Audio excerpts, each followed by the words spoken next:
He was a cute, silly little skeleton who dreamed of becoming a righteous knight, admired by all yet as an undead spirit. In the eyes of humans, he was the embodiment of evil, so he could only hide inside a heavy suit of armor.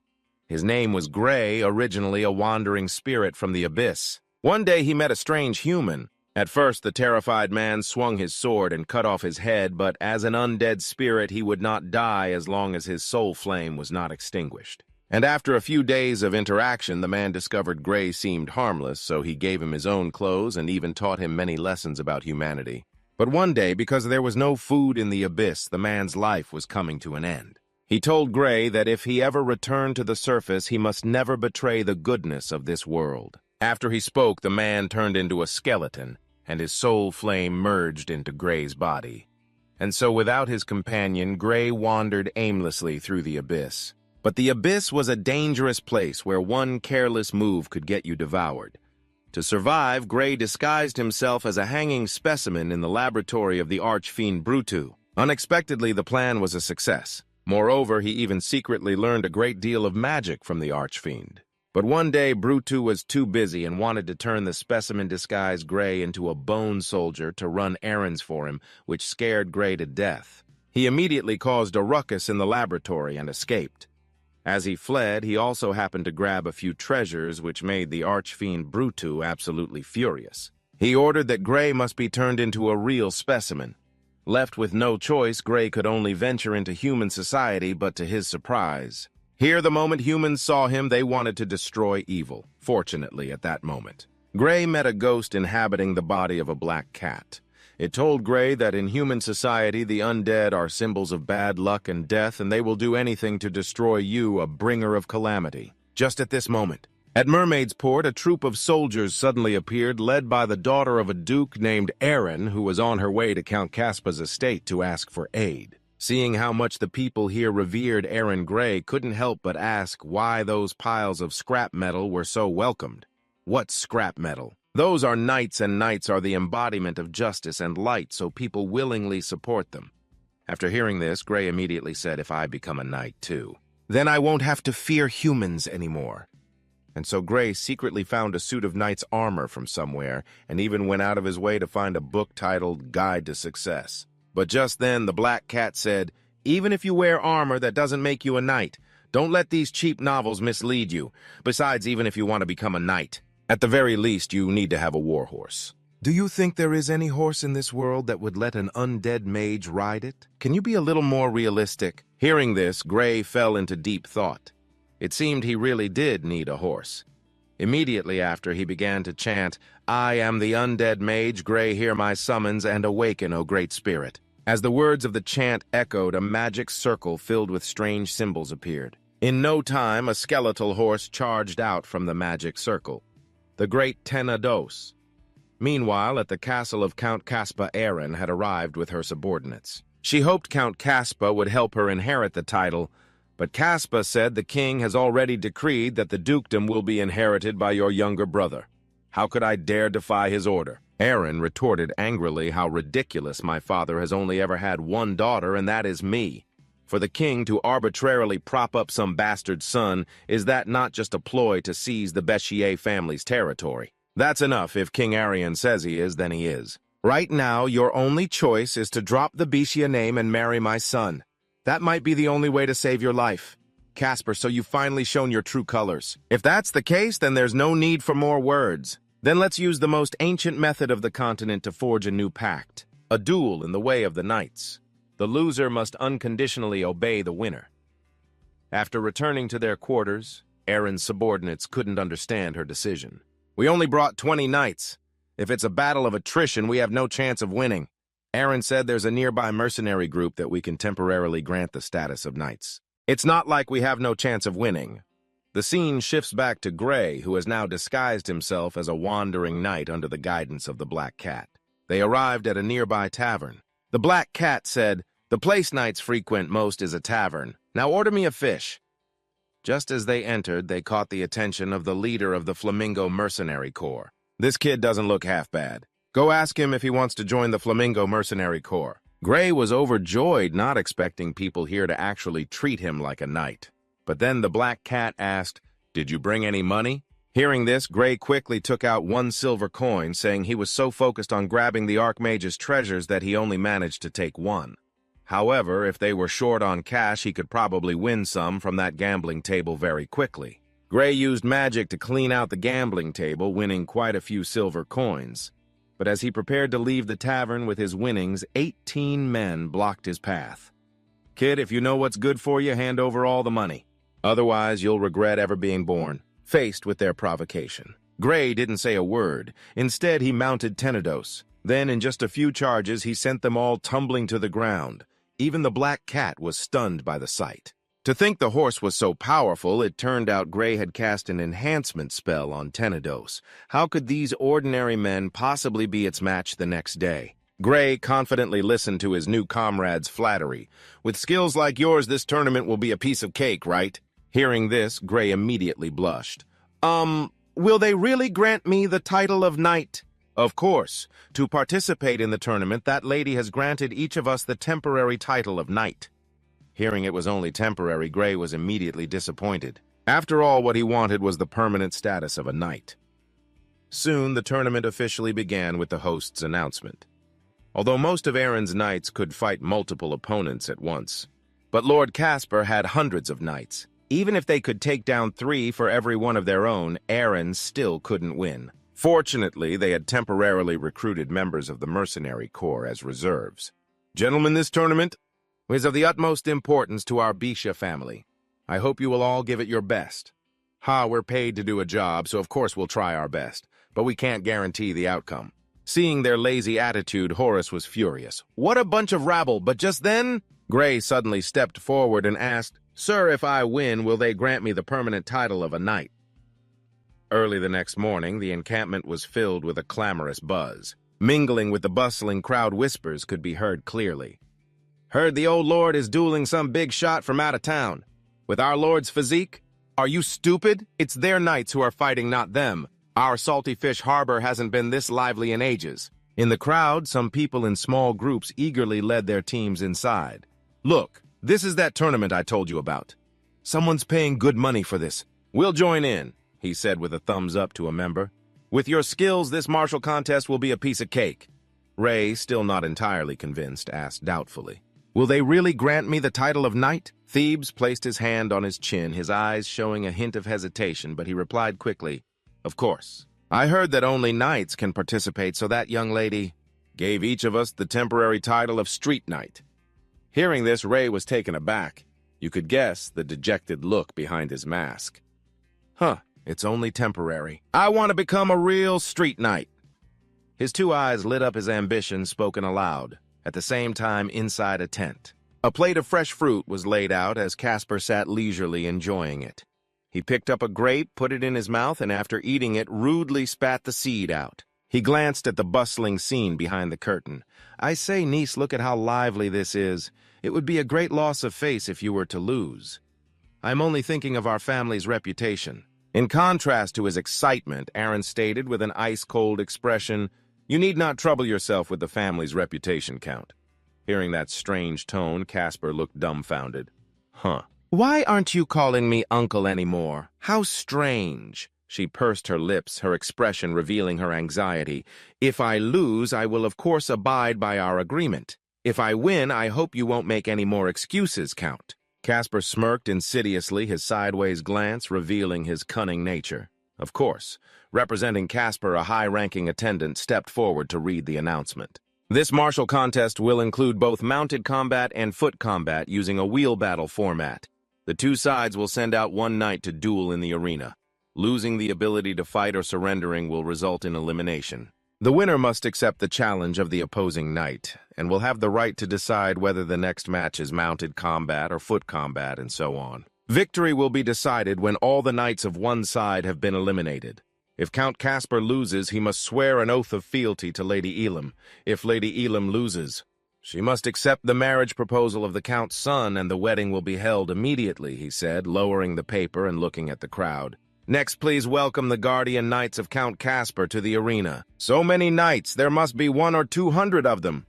He gave them a look and then continued, Next, please welcome the knights of Lady Elam to the arena. in stark contrast to the previous fervent atmosphere. Seeing the size of Aaron's team, everyone was shocked. Hey, why are there so few? There are only a few dozen of them. This is pathetic. How can a few dozen people possibly fight against several hundred? This noble lady is a complete fool. Whatever, as long as we get a good show. I'll bet 5 coins on the Count winning.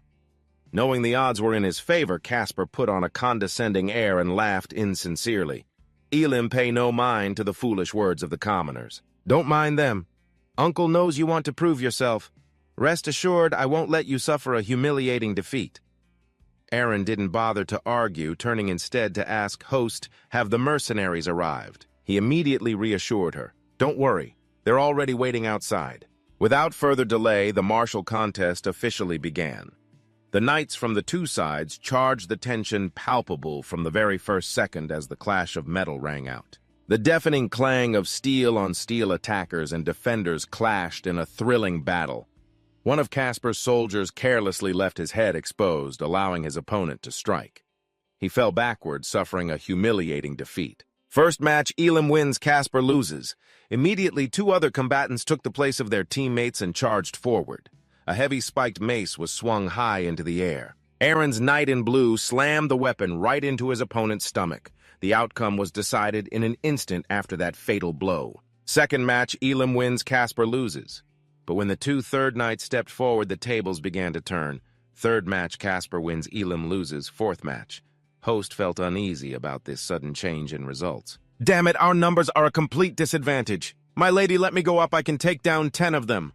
Although Aaron was tense, her voice betrayed no sense of urgency. She reassured him, don't rush, go and call the mercenaries. The host didn't expect this move and asked back blankly, She intended to use mercenaries to wear down Casper's forces. Aaron hadn't made a thoughtless decision, she gently explained. Our manpower is limited, we must deploy them carefully. Upon hearing the order, Bus was ecstatic. Hey brothers, the noble master is calling us up, don't disgrace yourselves. The men in his group were all ready, some watching with anticipation, others quickly wiping their weapons to sharpen them. So soon. After just a few matches, the host was the one to deploy them. He sincerely pleaded, Gentlemen, this tournament is extremely important to the PC clan. I hope you can help our master achieve victory. A handsome man cracked his neck and criticized, easy for you to say? Our entire mercenary group only has a little over 40 men. Facing hundreds of people, how do you expect us to win? Another, also displeased, stated bluntly, we get paid to do a job and we'll do our best, but we can't guarantee the result. The host already had no love for mercenaries. Now being judged so openly, he grew angry and cursed under his breath. Having to rely on this rabble is truly humiliating, all while still being unsure how to handle the situation. Then one of them spoke up. I have a question.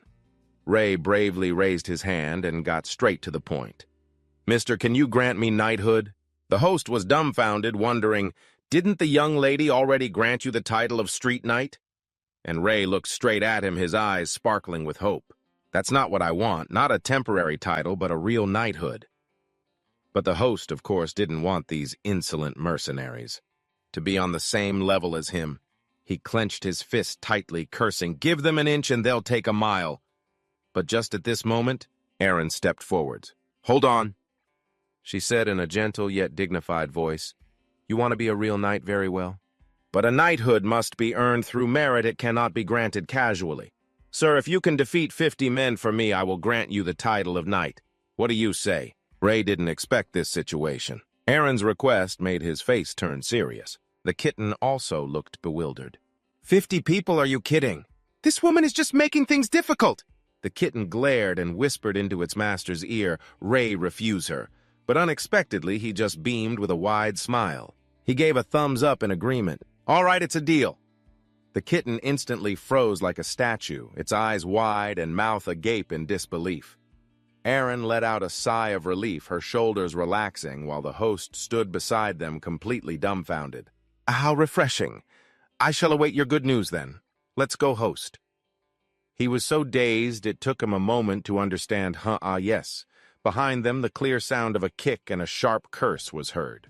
It was the kitten's shriek. Are you stupid, you idiot? What in the world is going on in that brain of yours, Ray didn't think much of it. He remained perfectly calm and explained, it's only 50 people, right? Why so tense? Tenda can take down 100 guys. The kitten didn't know how to react. Its face went blank as it muttered like a lost soul, "Tenda."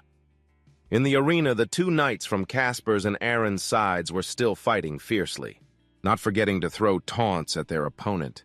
"Hey buddy, you see they're still fighting over there. So far, they've all chosen infantry combat, which means for Tendas to enter the arena, you have to win an infantry match." The kitten was terrified, breaking out in a cold sweat, yet it still diligently played the role of advisor. Only the winner gets to change the combat style. Do you even know swordsmanship? To its surprise, its master just gave a clueless look and said, "Huh, absolutely not." The kitten sat frozen, sighing instantly. "I knew it. I have to think of a way out of this fast." Back at the tent in the arena area, Casper saw Aaron and Hose return to their seats and smiled.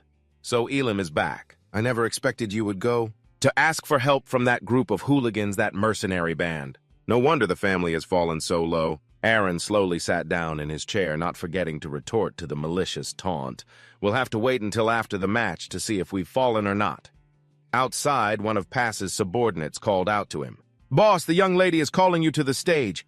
He eagerly waved his hand. "Got it." Pass's expression gradually changed. The two corners of his mouth, which had been stretched ear to ear, now began to fall.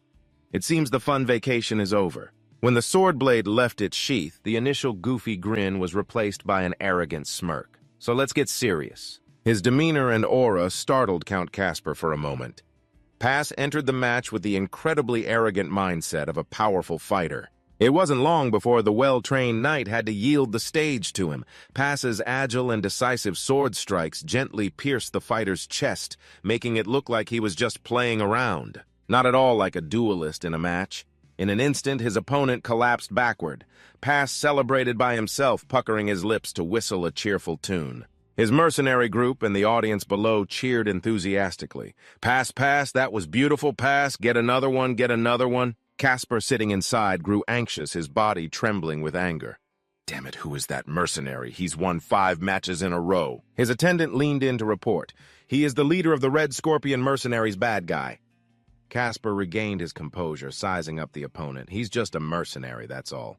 He's getting too arrogant." His worried face instantly twisted into an insidious expression. "Send that one up next. That mercenary group must learn the consequences of opposing a count." The audience below buzzed with discussion. Pass is as strong as they say. The Count's knights are just useless fodder in front of him. I bet Pass could win another 10 matches. Just then, the powerful footsteps of a newcomer silenced everyone. "Shh, quiet down. The Count has sent a new knight onto the field." But in unison, the audience's expressions turned to horror. "Wait a minute, what's with that guy? What is that? Is he a giant?" Neither Aaron nor Hose expected Casper to pull such a vicious move. A sudden unease gripped them both. The knight who just walked out had a tall, muscular, and intimidating build. He bared his teeth in a menacing grin, threatening, "Let's have some fun, buddy." Pass was taken aback by his opponent, who was 3 times his size. He scratched his head, tongue-tied. He really is." But surprisingly, he wasn't scared for even a second. His eyes even gleamed with excitement. "I'm going to have to find that young lady and raise my price." Meanwhile, over with Gray, he helplessly collapsed to his knees. "It's no use. This sword is too hard to use. Let me think. Is there a spell that can make a sword move by itself?" But the kitten was even more helpless. It could only advise Gray, "You should just give up." The sun climbed higher as if to add to the climax of the competition. Light puffs of white dust rose from the spacious arena floor, the crowd of people jostling to watch for a moment. All froze in panic. That guy is a terrifying monster. The referee continued the match, Count Casper versus the Knight of Lady Elam. His booming voice added more drama to the contest. The 12th match began as soon as the signal was given.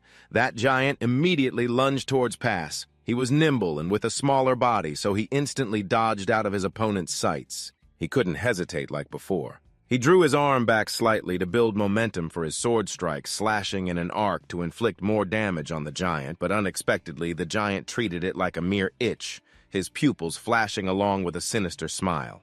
After hitting the giant's steel-hard back, Pass's sword blade snapped in 2. Weaponless, he stammered, his eyes widening as far as they could go, as if trying to clearly confirm what had happened. Pass's mind went blank. Is this a joke? As the giant turned and ran after him, Pass also hurriedly turned around. This is bad, I have to get away quickly. But before he could even lift his foot, he turned pale as a massive shadow fell over him.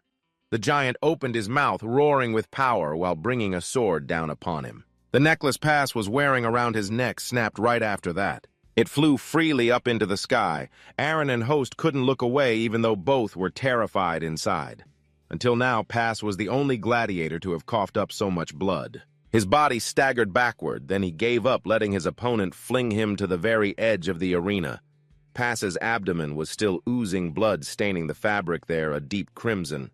The mercenaries under his command gathered around. "Pass, are you okay?" But how could Casper not be pleased seeing Aaron's gladiator fall at the hands of his own? He laughed excitedly for a few moments. "Very good, this is what happens when you go against me." Only after a while could Pass's groans be heard. He brought a hand to his head, trying to gently straighten his chest. Then Pass pushed himself up, feeling a cracking sound inside his body. "Almost all my bones are broken." He trembled as he propped himself up on one leg. Looking at the giant swinging a mace in front of him, he despaired at this situation. "I have to make that young lady pay double." As the giant's mace swung down, Pass quickly leaped up to dodge the blow. He went all in against the giant, making full use of his broken sword blade. Although the broken tip reduced the damage, it couldn't lessen the sharpness of the blade's edge. Pass took advantage of this, aiming straight for his opponent's weak spot. Blood spurted from the giant's two eyes. He bared his teeth as pain surged through him. A blind gladiator's combat power is greatly reduced. The giant clutched his face and screamed, "Damn it, my eyes!" Pass intentionally landed a good distance away from him. To avoid another slip-up, he once again leaned forward to gain momentum. He shot across the ground like a bullet. A taste of his own medicine for how the giant had toyed with Pass earlier. Now he was paying him back and then some, unwilling to accept this humiliating and painful end. The giant hissed a curse. "You fought dirty, you bastard, but no one could save him now." The giant fell face first into a pool of red blood. Pass stood with his back to him, glancing back slightly. "I'm no bastard. I'm just a lover meeting his beloved in this salty fishing port." The Great Pass, the super mercenary. The crowd was greatly relieved seeing him win, but didn't forget to tease him. "Pass is spitting blood and he's still acting so tough, yeah." Seeing how serious the situation was, Aaron ordered Host to get him down and then find a doctor. He obeyed. "Yes, my lady. The battles have been going on continuously since the sun came up." Now the afternoon sunset bathed the whole town in orange. Kitten looked at Gray with utter exasperation. "Why aren't you going to watch the tournament? What are you doing hiding here?" Gray answered shyly. "I'm making a weapon. Because I really can use a sword. So I want to make a kind of weapon that I can use." Although Kitten had no faith in him, she still urged him on. "Fine, but if you don't go there soon, the competition will be over." He looked up at the sky, which was about to turn dark, and was startled. How did that happen? The match between Elim and Count Casper dragged on until nightfall. By this point, Elim's side had suffered heavy losses, 4 dead, 7 seriously injured, and a few surrendered. Only 6 people who could still fight remained. On Count Casper's side, although their individual combat strength was no match for Elim's, they relied on their overwhelming numbers with 61 people still standing. Therefore, every single one of them, just like their master, always sneered contemptuously at their opponents. Seeing a comrade fall, one would decisively raise their hand and say, "Let me take the next one." Meanwhile, Bus sat leisurely on a rooftop watching the show. Tisk tisk. "Those knights under Lady Elim are certainly valiant, but it is 6 against 61. Even if one of them could take down 10 opponents, the enemy would still have 1 person left.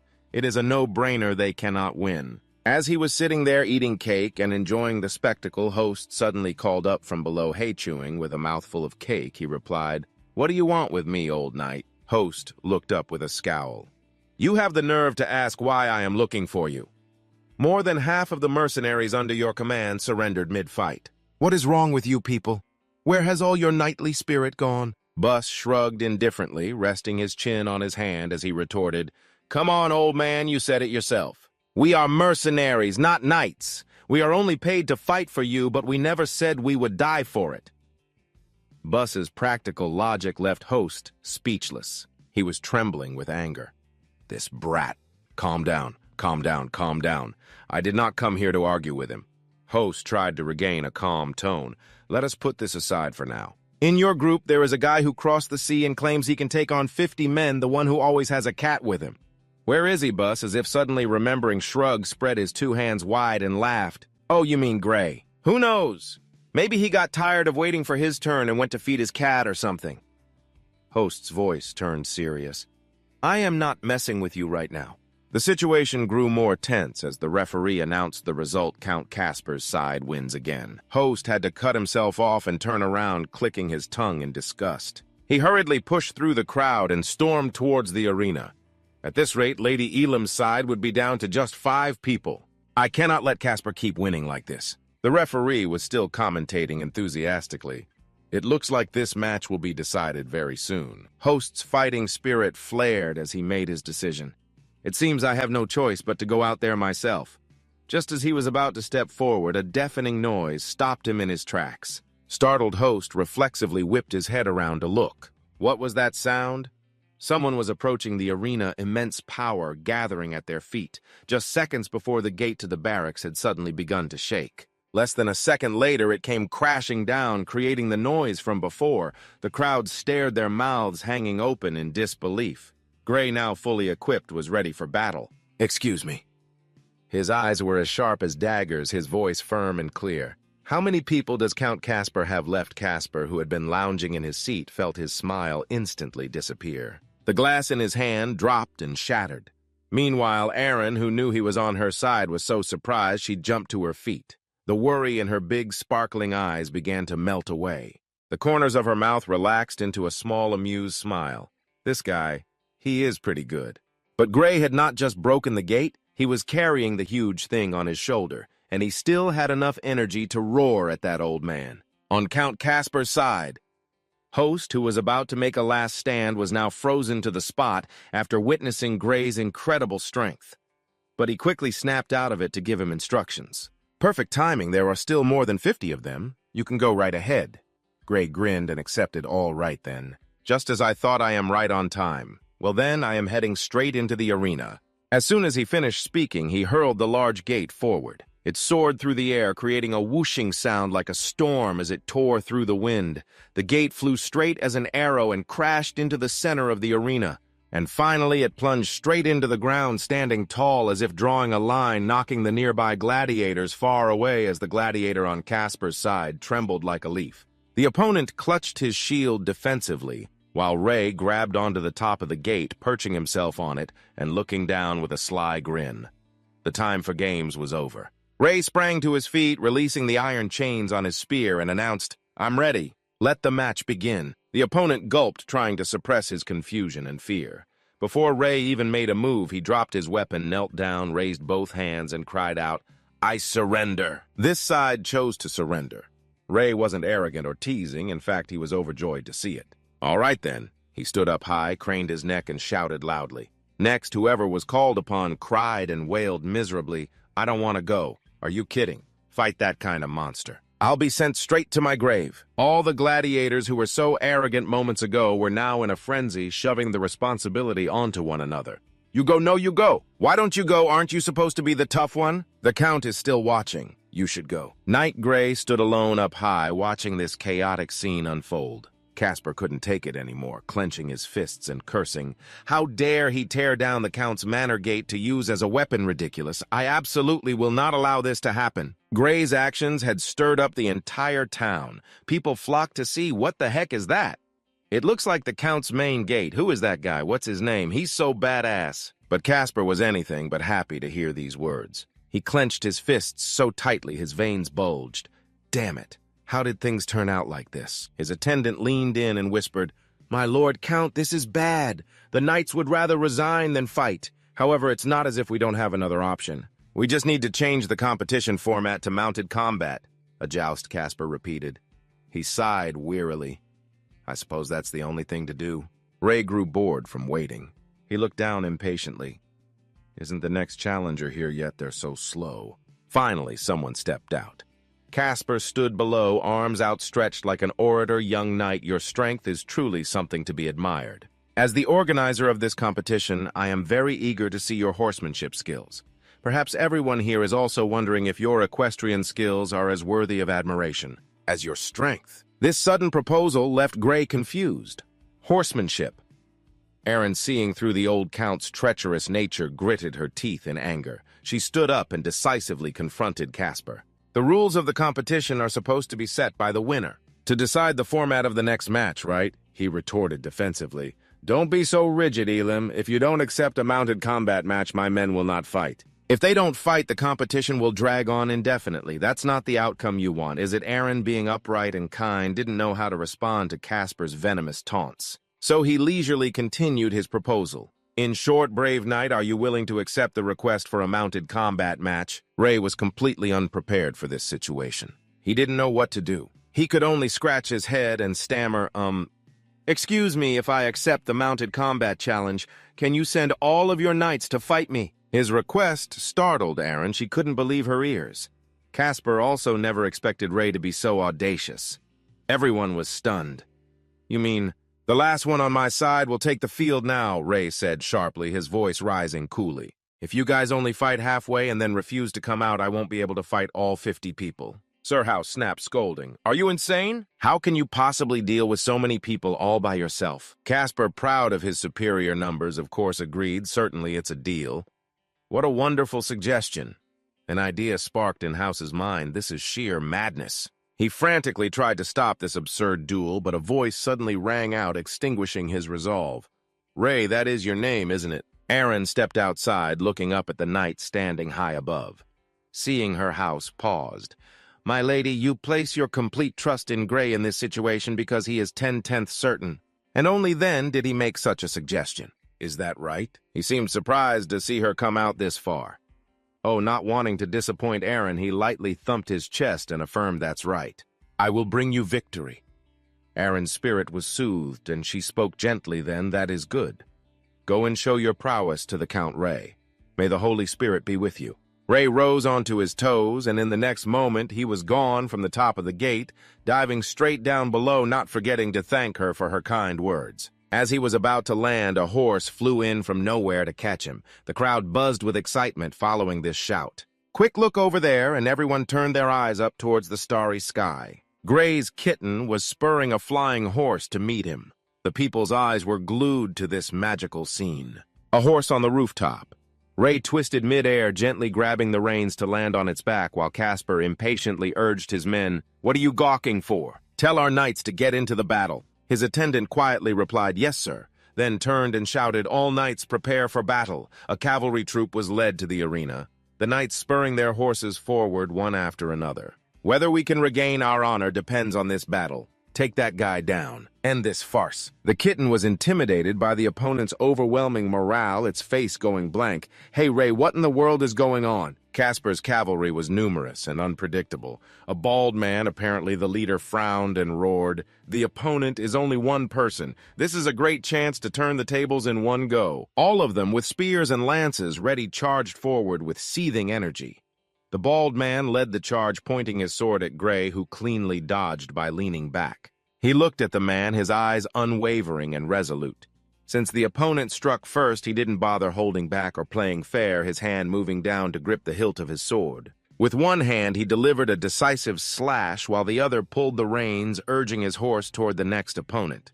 The bald man likely never expected to be knocked out in a single blow. So his face was filled with resentment, but the next moment he was stunned to realize he didn't have a single scratch on him. Still trembling, he rubbed his chest and watched Gray ride past, wondering what he was doing. Don't tell me he doesn't know how to use a sword. Gray confessed hastily, like a child. Sorry, I just wanted to try it out a little. The kitten shrieked about these puny horses. Tendas could take care of them with a single hoof. The bald guy flew into a rage, gritting his porcelain-white teeth as his cheeks flushed red with shame, and he screamed, You dare mess with me, I'll kill you. The kitten sat facing Gray, eagerly acting as his strategist. Well, this is just great. You've angered all the knights. What are we going to do now? Gray lowered his head with a troubled look. If I can't use a sword, then let's use the old sorcerer's methods, the kitten asked innocently. The old sorcerer's methods, Gray interlaced 4 of his fingers, keeping 2 straight with their tips touching. He began to cast a series of layered spells. 4-fold spell of giant strength stacked.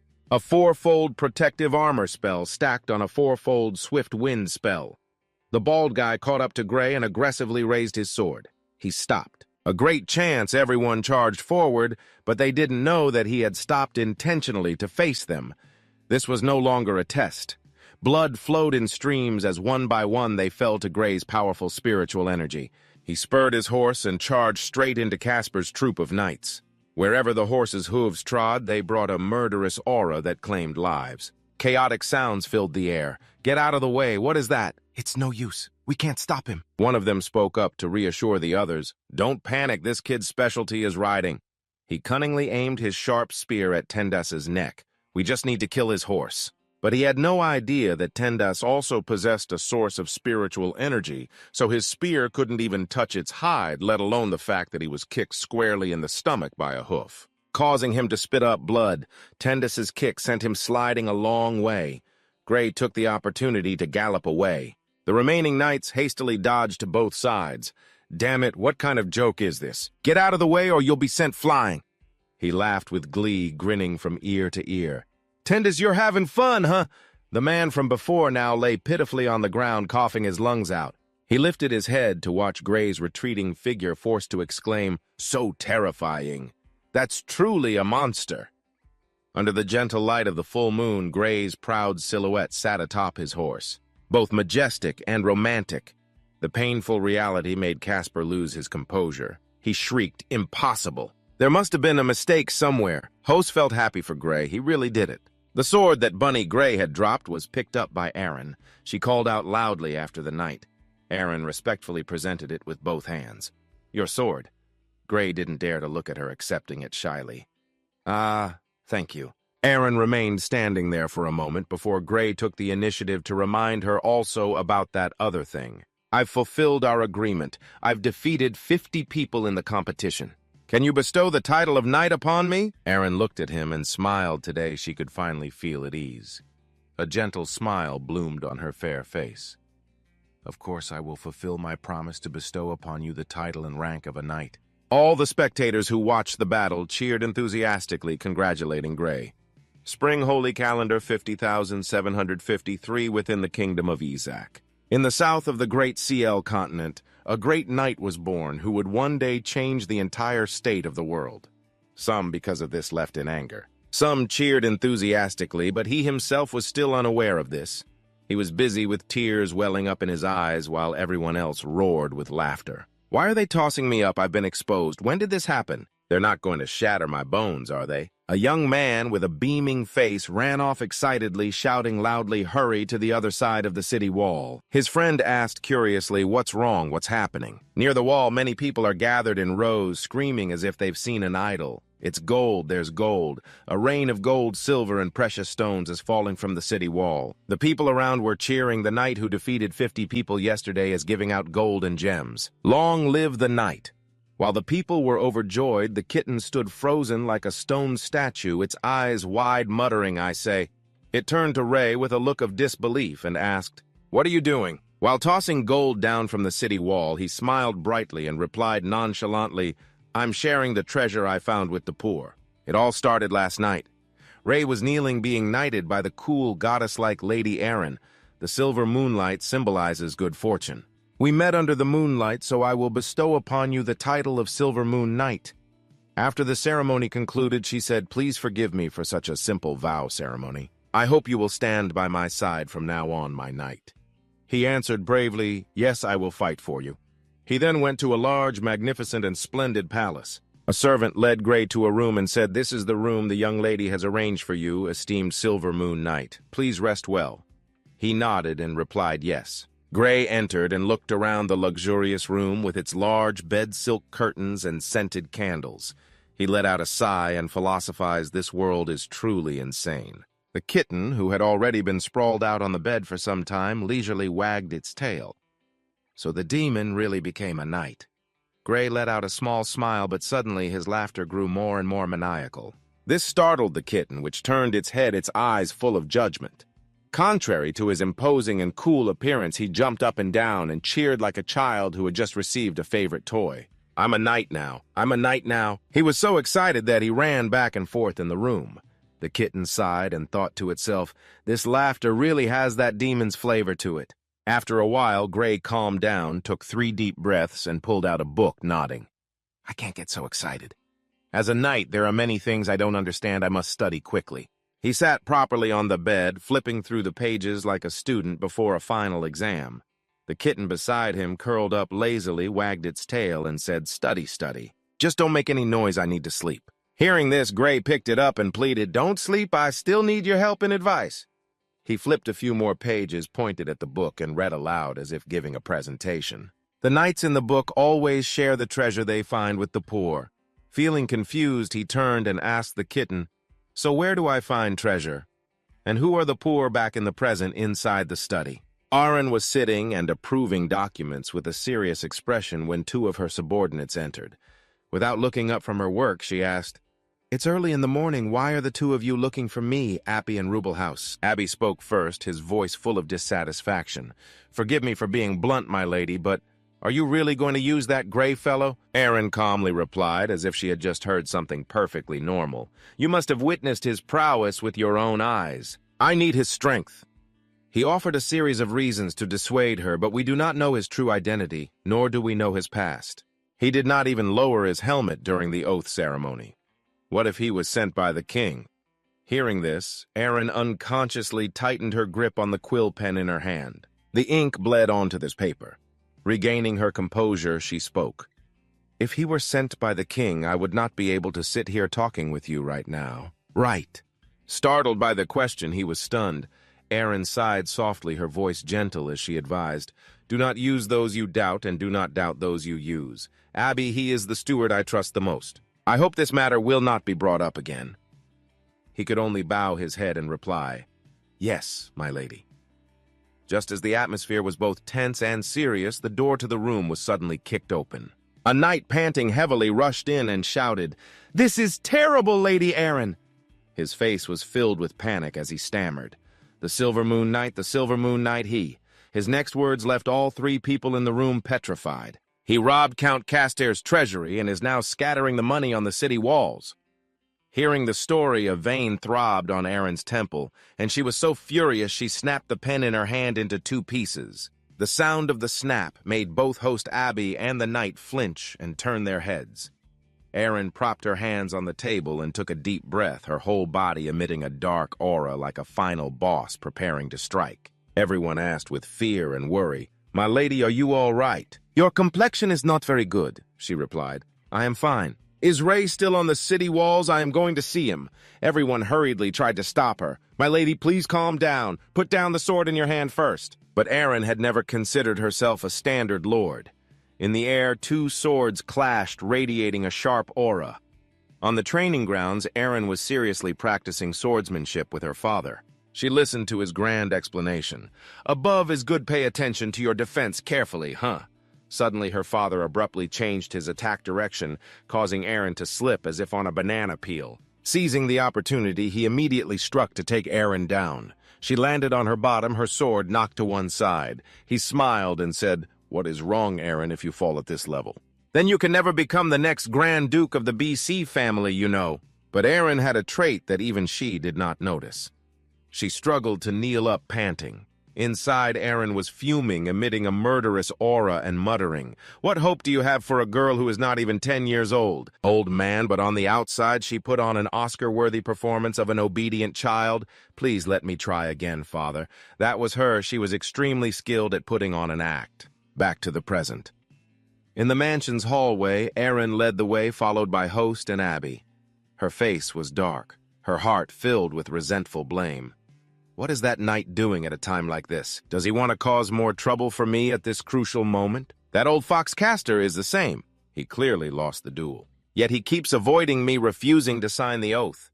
She imagined Castor collapsing on the ground while she held a sword in one hand and grabbed Ray by the collar with the other, thinking, "I really want to beat them to a pulp." Her face was now as gloomy as an approaching thunderstorm. Host and Abby, standing behind, broke into a cold sweat, thinking. She is definitely thinking that. Meanwhile, on the city wall, Castor was jumping up and down, questioning and criticizing. "You robber knight! Look what you have done!" Ray hugged a bag of jewels in his arms. He put on a pitiful face and said, "I am just sharing the treasure I found with the poor." Every knight does this. Castor clenched his fists and shouted angrily, "What treasure that is my treasure mine?" He pointed at him, cursing. You are just a despicable thief. He looked down at the bag in his hands and asked sorrowfully, So you are saying these treasures already have an owner? He retorted in annoyance. Seriously, you should have written your name on it then. How else was I supposed to know it was yours? He heard that and flew into a rage, blaming me. Now at the foot of the city wall, Abby heard the argument loud as a marketplace and said, It seems they're arguing very intensely. He worriedly advised my lady we should intervene and stop Gray before things escalate. Of course, besides just putting on an act, Aaron possessed another quality that was indispensable for a lord. Aaron looked up at the city wall, thinking to herself, this combination of Gray and Casper, isn't this a perfect opportunity? It was the ability to perceive and seize opportunities with surprising speed. On the wall, the atmosphere was chaotic. Casper was so angry, veins were popping on his forehead as he pointed at Gray and roared, Enough, I don't want to argue with you anymore. Get your master out here. His shout echoed like thunder, but just at that moment, from the entrance came the rhythmic sound of footsteps as Aaron entered with her retinue. Her very first words made him flinch. Well, well, how rare for you to actively seek an audience with me, Uncle Casper. She smiled gently and said, You've been avoiding me for so long, I thought you didn't want to fulfill your oath. Casper, visibly trembling with fear, turned his head and stammered Ireland. Seeing the situation spiraling out of control, he tried to explain and regain his composure. How could that be? I was just... But Gray was faster, cheerfully waving as if to an old friend. Lady Aaron Knight Gray greets you. Aaron maintained her gentle demeanor and waved. Hello, Gray. Standing nearby, Casper was so furious at this wild, undisciplined knight that he nearly chewed on his robes. Aaron stepped forward. That's right, Uncle Casper. She leaned in and whispered in his ear, her voice impeccably polite, but her words dealing critical damage. You understand perfectly, don't you? If you refuse to fulfill your oath, I will have the right to seize your title immediately. Hearing this, Casper's face turned ashen as if all the blood had been drained from it. Nearby, Gray watched the two of them, a question mark floating in his head. Casper glanced at Gray, and in that instant it all clicked. So that's what this is about. His face darkened as he falsely accused her. You deliberately sent him to rob my treasury. Aaron smiled and asked, Oh, whatever are you talking about, Uncle? I only just found out about this myself. My knight is a bit tactless. I will compensate in full for the damages he has caused. After all, I'm not like certain people. I, for one, hold my honor in high regard. He furiously threw down the contract, then turned his back to leave. Fine, isn't this the oath you wanted? Take it. Don't think that just because you've taken a few of my troops, you can stand against the king. She watched him go smirking as she replied, That is no longer your concern. Behind her, Gray asked in alarm, My lady, did I do something wrong? He was trembling with fear when he heard her reply, No, you did very well. She gave a twisted, villainous-like smile and muttered that old fox has completely forgotten. That until I become the Grand Duke, I have no right to strip him of his title. This is all thanks to the pressure Gray put on him. Hose and Abby, their faces deathly pale, shouted in unison. My lady, you're saying your thoughts out loud again. Be careful, reminded. Aaron withdrew her aura, her expression returning to normal. Sorry, I lost my composure. Anyway, Gray, you did very well this time. She didn't forget to add a warning. However, seizing someone else's property on your own is wrong. I'll help you cover the costs this time, but if it happens again, it will be deducted from your salary. Understood. He bowed his head dejectedly and replied, Oh, okay. After everything was taken care of, Aaron coldly ordered, We've gotten the pledge scroll. So there's no need to wander around this salty fishing port anymore. Ray, pack up tomorrow. You'll follow me back to White City. He immediately shouted, Yes, ma'am. Ray stood at attention behind her, watching her figure depart. Then he bent down, picked up the kitten, and whispered, By the way, what's a salary? He mumbled. The cat looked up, its eyes filled with the weariness of a lifetime, although it had vaguely sensed this before. But as expected, it glanced at Aaron walking away ahead and sighed internally. What can I say? Birds of a feather flock together. Only an unreliable lord like this would take in a weirdo knight like Ray. His future looks bleak at dusk as the sun set behind the mountains.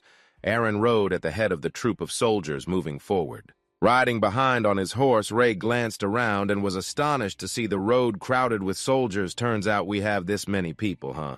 Why didn't I see them during the tournament? The kitten lying on his back lazily explained, These are just regular soldiers. Only knights were allowed to participate in that competition. It looked at the ironclad soldiers in front of them and thought to itself not to mention the 1,000-man squad from Casper obtained by exploiting the contract is mixed in with them. The massive army marched onward in a long line, its heart filled with unease, feeling like something bad was about to happen that night. The moon was bright and clear in the sky.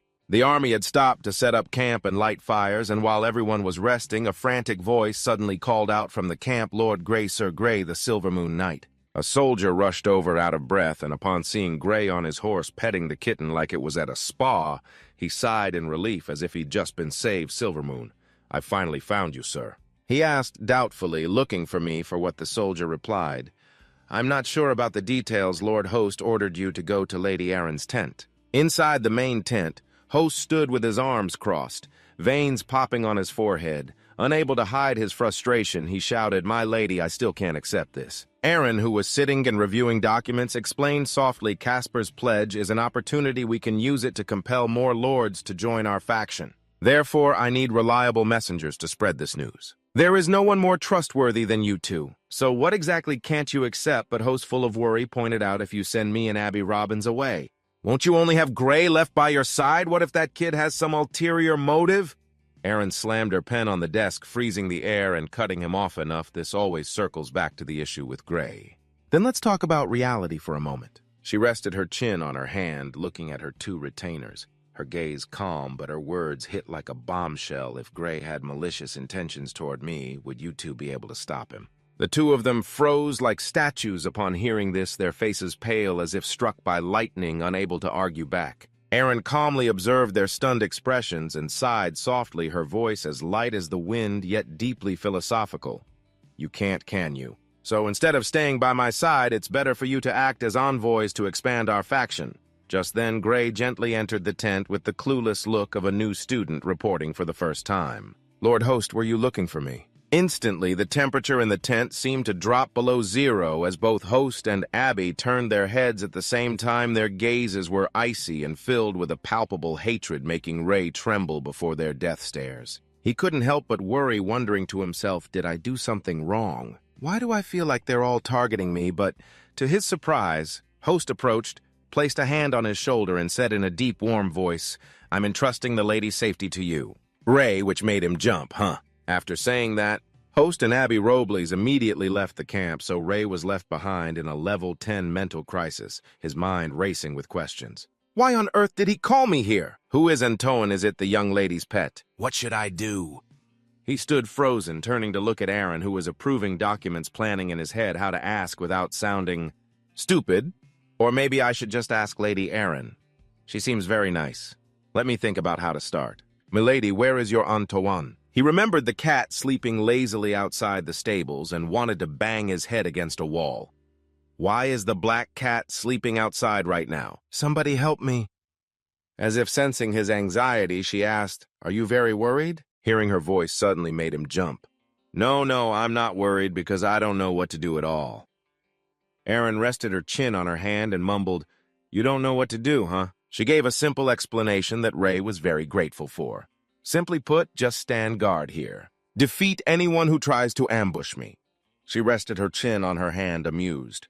"You really are a strange one, Ray." Her next words were like arrows, piercing straight through his heart. "You won't take off your helmet. You don't know the knight's oath. You must not be from this country, right? Perhaps you're not even human. It's all truly suspicious. In a normal situation, even I wouldn't accept a suspicious knight like you." He broke out in a cold sweat and replied anxiously, "What are you saying, milady?" "Of course I am a knight born and raised in this very country." Erin glanced over, noticing his desperately evasive eyes. She spoke reassuringly, "You don't need to be so nervous, Ray. I'm telling you these things not to question your identity. On the contrary, I just want you to know that no matter who you were or what you did before, from the moment you swore your loyalty to me, you are my knight." Meanwhile, outside the tent, the kitten sleeping soundly on a horse's back suddenly opened its eyes. It jumped fur on end at the sight of a dark figure in the sky. Erin's voice still echoed from inside. "I will vouch for your identity and ensure you will not be harmed because of it. That is all." Ray was incredibly moved, thinking, "Milady, you truly are a wonderful lord. If he had a tail, he would surely be wagging it while vowing I will be eternally loyal to you." Erin smiled at that, thinking he's so easy. She then became serious again. That's enough small talk. Abby Robles's group has been gone for some time now. Her subtle hint made him tilt his head in confusion. Prepare yourself, we're about to receive some guests. And just as she finished speaking, a sharp sword sliced through the tense fabric. A man in a purple cloak and a mask appeared right above Aaron. He smirked, his crimson eyes flashing as he spoke in a deep, crazed voice. White-haired, blue-eyed woman. Target confirmed, beginning extermination. The Poison Fang, an assassin organization based in the south of the Isaac Kingdom. As long as the price is right, they will kill anyone from princes and nobles to the elderly, the weak, women, and children. Within the Poison Fang organization, there is a most feared assassin named Shadow Demon. While other assassins may kill for money, Shadow Demon is pure evil and takes pleasure in the act of murder. Now Shadow Demon had appeared above Aaron. His terrifying crimson eyes fixed on her as he declared, white-haired, blue-eyed woman, target confirmed. Begin extermination. He broke into a crazed smile. He licked his lips like a movie villain and declared, now scream for me. Tremble in fear, for your terror is the most... He couldn't finish his sentence before a strong force hit the ghoul's face, struck by the pommel of Gray's sword. It sent him falling from the tent roof, rolling a few times before stopping face down, revealing a pair of pink underwear with a cute duckling print that would shame the ancestors of assassins. Ray exuded a murderous aura, vowing to defeat anyone who tried to ambush the lady. Aaron was stunned and called out Ray's name. The ghoul holding the sword that had wounded him was still confused. Aaron, however, was lecturing him that swords are not for throwing. Ray scratched his head through his iron armor in embarrassment and said sorry. The ghoul regained his composure, smiled, and offered praise. You have a decent night, my lady. Ray immediately rushed to shield her, saying, Be careful, my lady. Please hide behind me. His eyes were filled with vigilance. Why does this human possess a killing intent greater than an archfiend? Ray stared at the ghoul who was tightening his grip on his sword, his entire body radiating a dense killing intent, and wondered. Is he a demon too? A necromancer, or simply someone who has killed too many people? Suddenly he lunged forward, swinging his sword as fast as the wind. Gray was stunned, his heart filled with fear. So fast I can't even see his movements. I've been hit. I'm dead. Aaron was also shocked, watching the splattering blood in disbelief. The ghoul's joyful laughter echoed, Sir Knight. Did you feel that? You've been sliced into 2 pieces already. Gray snapped out of it and let out a tragic scream, much to Aaron's amazement, while the ghoul was still laughing maniacally with delight. Then suddenly Gray started to cry. While the ghoul's smile remained, Gray turned his head with tears in his eyes, causing the ghoul's smile to vanish and be replaced by a look of confusion as he looked down at his own broken sword. The ghoul raised his broken sword, his body frozen like a statue. Ray suddenly entered final boss mode, appearing behind him with a thunderous killing intent, as if preparing to unleash an ultimate attack. But the ghoul didn't notice because he was too busy holding up the broken sword with his mouth agape in disbelief. My precious sword, how could this happen? Suddenly Gray's expression changed. With tears in his eyes and a look as pained as a heartbroken maiden, he blurted out an accusation. Didn't you say I was cut into 2 pieces? You liar, I was genuinely scared, you know. It's so humiliating I can't stand it anymore. Ray shed crocodile tears, then swung his hand, shouting, You liar! The ghoul saw the approaching hand, was startled, and gritted his teeth. The ghoul's eyes widened at the incoming hand as he quickly took a defensive stance, thinking to himself, he's actually using a slap, what a fool. Just as he had that smug thought, Gray's slap connected with his face. An attack like this, I can block it with ease. It turned out Gray used the secret technique 8-fold Titan Force Slap. The blow sent the ghoul flying, spinning once in midair. He was dazed by the slap, wondering what on earth had just happened. Meanwhile, Aaron stood by, watching the two as if it were a play, thinking to herself, do these two really not understand the situation? She recalled every detail and began to analyze the situation with that foolish assassin. He clearly broke his own sword in 2 with the very first move, then smugly proceeded to swing the broken blade another 10 times. She had a deadpan expression, wondering how Ray hadn't noticed at all. Is it my problem or their problem not caring anymore? Aaron sighed and ordered, That's enough. It's all right, Ray. Just throw him out. There's no point in leaving him here. He immediately replied, Yes, ma'am. As Ray dragged the ghoul away by the leg, he suddenly spoke. But my lady... His question stunned her. Did you know from the very beginning that an assassin would come? Right, she replied, while continuing to approve documents. Well, on average, one shows up every 3 days. Since my escorts aren't with me, I figured it was about time. Hearing this, Ray was shocked and repeated 3 days. He thought in fear, this is even worse than when I was being hunted underground. As the ghoul was thrown out of the tent, Aaron asked suspiciously, "You came to pledge your loyalty to me without even knowing my situation?" The ghoul lay sprawled on the ground before the astonished eyes of the onlookers while Gray continued his story. "I really don't know. They just told me that you could make me a knight." Then Aaron clutched the paper in her hand and said, "Although this is nothing new, I should still explain it to you. In short, it's for money, for power, or perhaps just out of simple fear." She gave a bitter smile and explained, "Because of those reasons, many people wish I would just disappear from this world. The cause of all this isn't complicated. 2 months ago, the Grand Duke of the BC family passed away unexpectedly.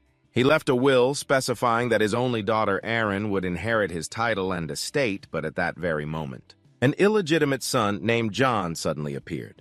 And let's not even get into whether the Grand Duke actually had an illegitimate child or not. According to the law, an illegitimate child has no inheritance rights. The problem is this child was brought forward by the king, and the king has the power to grant him the right to inherit. Because he is a son, the king can grant him a legal claim. Even with the Grand Duke's will, his right of inheritance still doesn't surpass Aaron's. This is a blatant conspiracy. The king wants to use this bloodless method to seize the BC territory. Some people fear the king's authority, so even knowing the truth, they don't dare to step up and help, while others see an opportunity for personal gain in this. They want to kick her while she's down. In short, ever since her father passed away, many people have been hoping this 16-year-old girl would disappear quickly, which is why, for her, assassins have become a daily occurrence. The capital of the PC Duchy, White City. Soldiers on the ramparts look down, saying that's a group of horses galloping furiously towards us. And the one leading them is Aaron. As soon as they saw her, the soldiers on the wall cheered with joy. "It's Lady Aaron. Lady Aaron has returned. Quick, open the gates to welcome the lady. This is wonderful." Nearby on the wall, Sally appeared with an admiring smile. Well, you really made it back alive. Just as expected of you, Aaron." She leaned happily against the wall, her expression and voice full of anticipation. "I heard that this time she went to Salty Fish Port and met a very valiant knight." She looked down, her hair blowing in the wind, and mumbled, "How interesting. I really want to see if he's anything like the rumors say." The city gates opened, and Aaron on horseback led her mighty cavalry inside. Soldiers stood guard on both sides as the townspeople looked on, murmuring among themselves. "It's really Lady Aaron in the flesh. Is the one beside her the Silver Moon Knight, the one who can fight 100 men?" The kitten on the horse's back suddenly turned its head and asked, "Hey, Gray, did you understand everything Lady Aaron told you last night?" Caught off guard, Gray broke into a nervous sweat and answered awkwardly, "To be honest, I didn't really understand much. This business about an illegitimate son. Inheritance rights. There were too many words I didn't understand. But I do get one thing. I have to defeat that guy they call the king. Otherwise, this knight title I worked so hard to get will just disappear." The kitten, hearing this, mumbled in disappointment, "Well, you're not wrong." Gray then looked up and around, saying then again. He looked at the dense rows of buildings on the street, at the magnificent palace up ahead, then turned to see the people gathering by the road and the children playing. By the fountain, a clown was juggling and vendors were carrying fruit. Gray watched the people here and whispered, "This place is so lively. I like it. It feels so alive." Aaron, who had appeared beside him, said, "I suppose I'll take that as a compliment." He called out in surprise, "My lady." She glanced around and smiled. "You're not wrong. White City is a good and lively place, which is why I have to protect it." Remembering something, she turned her head and asked, "Oh, right, Ray. After everything is settled, I will prepare new battle armor for you and your warhorse. Do you have any requests?" Ray asked again. New battle armor. Aaron began to list and analyze, and the more she spoke, the more it made his head spin. "After all, you are an important official of BCS now. Your attire must have a certain flair. Just tell me if you have any requests for the material or the weight of the armor. I will help you cover the cost of forging it, so do not worry." His slow mind was spinning, but he still did not understand, so he just said, "I do not really understand these things. I will just follow your lead." She mumbled, "You are so casual about it." Aaron stared straight ahead and then spoke up again. "Also, there is something I need to inform you about. After all the arrangements are made, I will invite all the nobles in the city to a ball. After all, I have to let those people know. I have returned with my surviving troops." She turned to look at him. "Therefore, as my guardian knight," her next word struck him like a bolt of lightning. "You must attend the ball with me." She smiled encouragingly. "You, the one who can practically fly with the wind. I believe there are many people looking forward to meeting you. So prepare yourself well." Suddenly, soft, pure white feathers appeared in the sky. The angel Catherine, with her large wings, was flying in mid-air, looking down at the city below and speaking mechanically. "Target confirmed, one immature warlock." Her eyes locked onto Gray, who was riding his horse, requesting permission to engage. A directive came from above, according to the Koibao Pact signed with the warlocks. "Unless he harms a human, observe for now and do not engage him." Like a programmed machine, Catherine replied, understood. That night at the magnificent, luxurious castle. Look at these magnificent patterns. In the middle of the lavish room, a brand new suit of iron armor was displayed like a limited edition item. The small kitten standing next to Gray was looking at the gift before them with sparkling eyes. He clasped his hands, showering the iron armor with a torrent of praise. "It looks like some kind of ancient script. So cool, I love this suit of armor." The kitten beside him asked with an assessing look, "So they really managed to make this just by measuring the outer dimensions of your old armor?" "That young lady sure indulges you, does she not?" Ray, with a hand on his hip, replied, receiving a look full of disdain from the kitten. "Well, Lady Aaron is a wonderful and great lord after all." The kitten could not hold back anymore and went straight for the jugular. "Speaking of your good lord, are you ready for the ball she told you to attend tonight?" Upon hearing that, Ray immediately looked crushed. His face full of gloom, he mumbled, "That is the thing. What exactly is a ball?" The kitten kindly began to explain a ball. "It is a party where everyone gathers to dance." Ray then asked, "What is dancing?" The kitten immediately stood up to demonstrate, waving its arms and legs as if to illustrate it is hopping around like this. A giant question mark appeared on his face, but he still moved his arms and legs with a serious expression as if he were participating in a grand god-summoning ritual. Like this, he swayed for a while and then came to his own conclusion. It seems to be some kind of mystical ritual. As they moved to the next step, he showed his excitement and praised, "Cool, I like dancing." The two shadows, one human and one cat, danced and swayed in the room as if performing a rain dance. Then suddenly a voice called from outside, "Sir Silver Moon Knight. Excuse me, are you ready yet?" Ray panicked and shouted, please wait a moment." He hastily put on his armor, then cracked open the door with a look of pure anxiety, like an introvert being forced to socialize. And he asked, "Excuse me, is something the matter?" The maid smiled gracefully and replied, "Esteemed knight, I am Lady Aaron's personal handmaiden. If you are ready, please follow me." "The young lady is waiting for you." She bowed slightly and extended a hand to lead the way. "This way, please." He shyly nodded, "All right." A servant walked over, grabbed the handle of a door, and pulled it wide open. The servant went inside to announce, "Milady, the Silver Moon Knight has arrived." The moment Ray peeked inside, he froze. Aaron was wearing a galaxy blue ball gown. A voice said, "All right, you may leave." She gently turned around, revealing her exquisitely made-up face and meticulously styled hair. The moment Ray saw her, his face flushed bright red. The dress fit her perfectly, accentuating her figure and skin tone. The dress was dotted with sparkling diamonds and gemstones. Ray stood there dumbfounded, his face beet red, thinking, what kind of masterpiece is this? What kind of masterpiece? Gray clasped his hands, getting extremely excited as he imagined himself wearing a cloak made of such a luxurious fabric. What a magnificent material. It would be absolutely perfect for a mage's robe. Yes. Aaron walked to the hallway and asked gently, "Are you ready?" He nodded, "I'm ready." Hearing that, she extended her hand and said, "Then let's go down." Ray nodded and replied yes, but he didn't move, just standing there with a blank look on his face. Aaron's hand remained extended, unanswered. The atmosphere seemed to freeze. He asked in confusion, "Didn't you say you wanted to go downstairs?" "Why aren't you going, milady?" The kitten on his shoulder angrily punched his head a few times with its paws, scolding. What she means is she wants you to escort her down, but Gray still didn't understand, why does she need escorting? Are her legs crippled or something? The kitten was so angry its fur stood on end. Stop asking and just do it, meanwhile. Aaron had been holding her hand out for so long she was about to lose her temper, but she tried to maintain her composure, thinking, surely I'm allowed to get angry now, right? Finally, Gray stepped forward and took Aaron's hand. The two of them walked towards the staircase together. Ray looked down at Aaron intently and then complimented her. "Milady, your dress is very beautiful today." She replied coolly, "Thank you." Even though Gray was blushing and had lowered his voice as if to confess the words that came out were earth-shattering. "Can I wear it?" After hearing him, Aaron paused.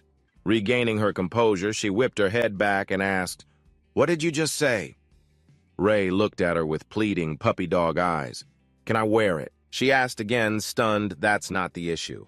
You want to wear a dress." As they walked together under everyone's gaze, Ray asked expectantly, "I can't." Aaron froze. "But you're a man." Hearing that, Ray looked confused and scratched his head. I'm a man." At that moment, after Aaron heard those words, she felt as if she'd been sucked into a vortex of existential philosophy. But Gray was just as stunned as the kitten shrieked angrily, "You idiot! Are you trying to blow your cover? Change the subject quick." He hurriedly gestured frantically, trying to explain, well, actually, it's not that I want to wear it that much. Just forget I said anything. I have my armor, and that's good enough." Aaron stared at Gray, stunned. Her mind raced as she began to connect the dots. He doesn't want to take off his helmet, refuses to remove his armor, and doesn't want to talk about his past. He likes pretty dresses. It couldn't be, could it? Her jaw dropped as she imagined the handsome face behind the mask, wondering if this was not just Gray, but the asterisk Gray. Down in the ballroom, where many nobles were gathered, chatting in groups, a servant by the staircase received the announcement and immediately shouted loudly, "Lady Aaron has arrived." Just as he finished speaking, Gray appeared holding Aaron's hand, and the two of them descended the stairs together before the crowd of nobles. Upon seeing her, they immediately bowed to greet Lady Aaron, but in the crowd at Ut raised his head to stare, and when everyone saw Gray, they immediately began to whisper and gossip. "That's the Silver Moon Knight, isn't it? I heard he took on 100 enemies alone, single-handedly defeating Count Casper's Knight Order. Someone even saw him uproot a large tree with one hand. And why is there a cat sleeping on his shoulder?" Aaron then took a glass of wine from a servant, smiled, and began to speak. "Welcome everyone to the ball of the BC family as the 13th heir of the House of BC. I hope everyone has a wonderful time tonight, and I hope our families will continue as we have before." To maintain our good relations, she raised the glass in her hand, declaring, "I also hope to take this opportunity today," and with that she drained her glass, "to resolve all past unhappy misunderstandings." Afterwards, Sally ran to at Ut's side, covering her mouth as she laughed. "Grandpa, Lady Aaron is targeting you." He calmly replied, "It is nothing." Ray, noticing him as well, asked, "My lady, who is that old gentleman? You seem to be paying special attention to him," and hearing his question, she introduced him. "That is Count Ruglu at Ucha." The Ruglu are a prestigious house with a long history, controlling great wealth and a large army. They are the #1 target we need to win over to oppose our king. But unfortunately, he has already rejected me. The band began to play, and the guests below started pairing up to dance, but Gray was very worried and asked, "Then does that not mean we are in trouble?" She lightly held the hem of her dress and replied, "It is fine. If he came tonight, it proves there is still a chance." Aaron approached at Ut and bowed. "It has been a long time, esteemed Uncle Gru." Sally smirked slightly as she watched her. At Ut returned a leisurely smile and asked, "It has not been that long, has it? Not even half a month, right?" Aaron gave a faint, elegant smile and nodded gracefully. Then she gently stepped forward and offered Uncle Ruru, "Will you not ask Aaron for the first dance?" He gave a gentlemanly bow and said, "The pleasure is all mine." Then he took Aaron's hand, and as Ray saw at Ut led her away, his eyes widened. "She is leaving. I have to follow." But just as he took a step, Sally moved to block him, her tone gentle yet firm. "Wait a moment," she asked with a smirk. "That is a dance between my grandfather and Lady Aaron. Why are you following them?" The simple question hit its mark, leaving Ray to freeze and stammer, "I cannot follow." She denied it. "Of course not." "If you really want to dance," Sally suddenly extended a hand towards him, leaning in with a wide grin, "then I can dance with you." Sir Knight Ray, along with the kitten, stared blankly at her outstretched hand. He was silent, not saying a word. Ray felt confused and turned to his savior to ask, "Why is she extending her hand to me too? Is her foot also sprained? How can she dance if her foot is sprained?" The kitten nonchalantly glanced away and replied, "I do not think her foot is sprained." Then it added in a low voice, "But for the sake of your good liege, I suggest you keep your distance from this girl." Ray immediately went on alert, ready to leave at a moment's notice. Seeing this, she gave him a smile that hit a dagger. The kitten grabbed his head and yelled, "Idiot, what I said wasn't about physical distance." Suddenly, tears streamed down Sally's face. She sobbed so hard she collapsed to the ground, asking why he would do something so cruel. "Sir Knight, do you feel that Sally is not beautiful enough?" The kitten watched from the side in horror, thinking, "Oh my, this girl is a master." Meanwhile, Ray was completely bewildered, wondering what he did wrong to make her cry. It hastily grabbed Ray's head and ordered, "Ray, stop her from continuing this act or we'll be in big trouble," he asked in a panic. "What should I do?" The kitten immediately offered a plan. "Just say that's not it." "Lady Sally is the most beautiful girl in the world." He hesitated. "But I think Lady Ariel is also very beautiful." It immediately scolded him. "Who told you to tell the truth?" "This is just to placate her. All women like to be flattered like this." Ray had no choice but to obey. He sat down in front of Sally, held out his hand, and said in a sincere tone, "That's not it. Lady Sally is the most beautiful girl in the world."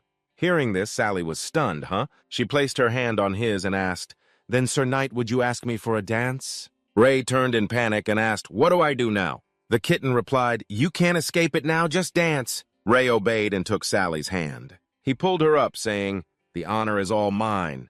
Sally thought smugly, "Finally it's settled, even if it was a bit humiliating.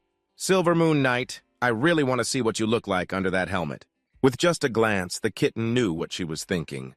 It thought gleefully, "Go on and be smug for now. You picked a clumsy fool to dance with. You'll learn your lesson soon enough." Inside the palace of the BC family, a cry echoed continuously. "You stepped on me." Sally's miserable scream caught everyone's attention. "You stepped on me again!" Aaron and Ashley both smiled awkwardly as they heard Sally scream, "You stepped on me again and again and again." Ray cried inwardly, "I'm sorry, this is my first time doing this dance." Sally, trembling all over, replied, "It's okay. Actually, it's my first time too. My first time dancing with someone in armor who keeps frantically stepping on me." As they reached the middle of the dance floor, Sally instructed, "Don't be nervous. Slowly, you have to learn to lead me." Ray stammered, "But you're a better dancer, you should lead me." Sally pouted and frowned, asking, "This has nothing to do with who dances better. You're the man, so you have to lead me, understand?" Hearing this, Ray broke out in a cold sweat, feeling utterly confused. "Why do Lady Aaron and she both say I'm a man? Am I really a man?" As Ray continued to dance, his expression filled with joy, and he said, "But dancing is actually really fun." Seeing he was getting it right, Sally praised him. "That's right. Just like that.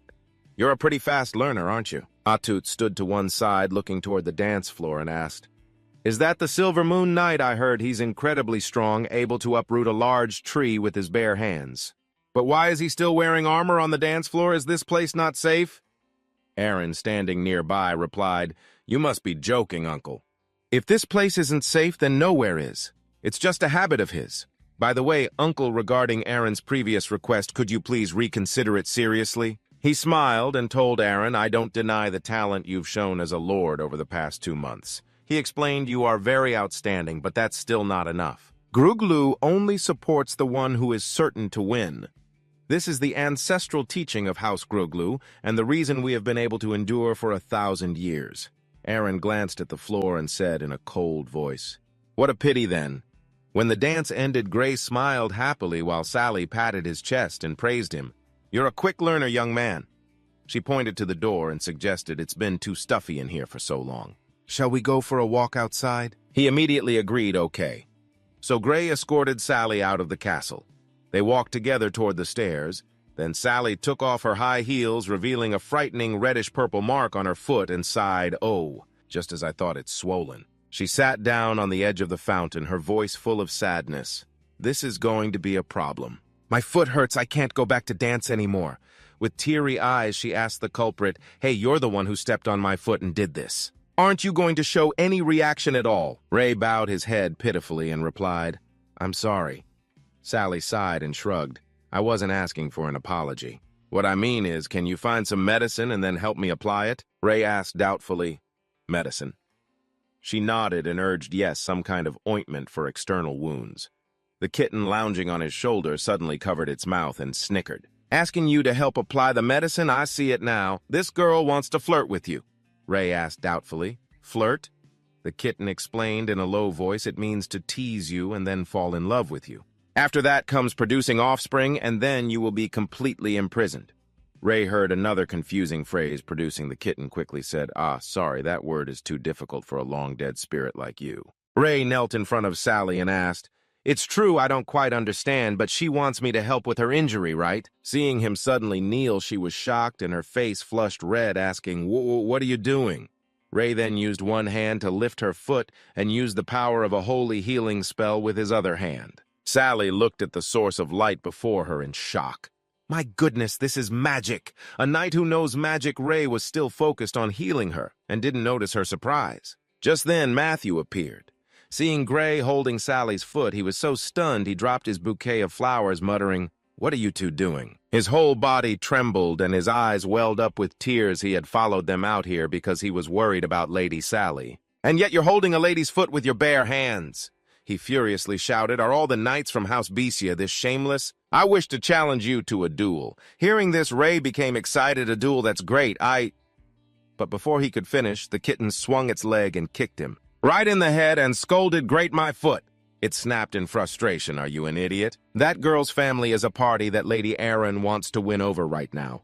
If you fight with him over her, it will cause a political problem. Hurry up and explain. Just say you were only helping her treat the injury. For the sake of her honor, she will surely vouch for you."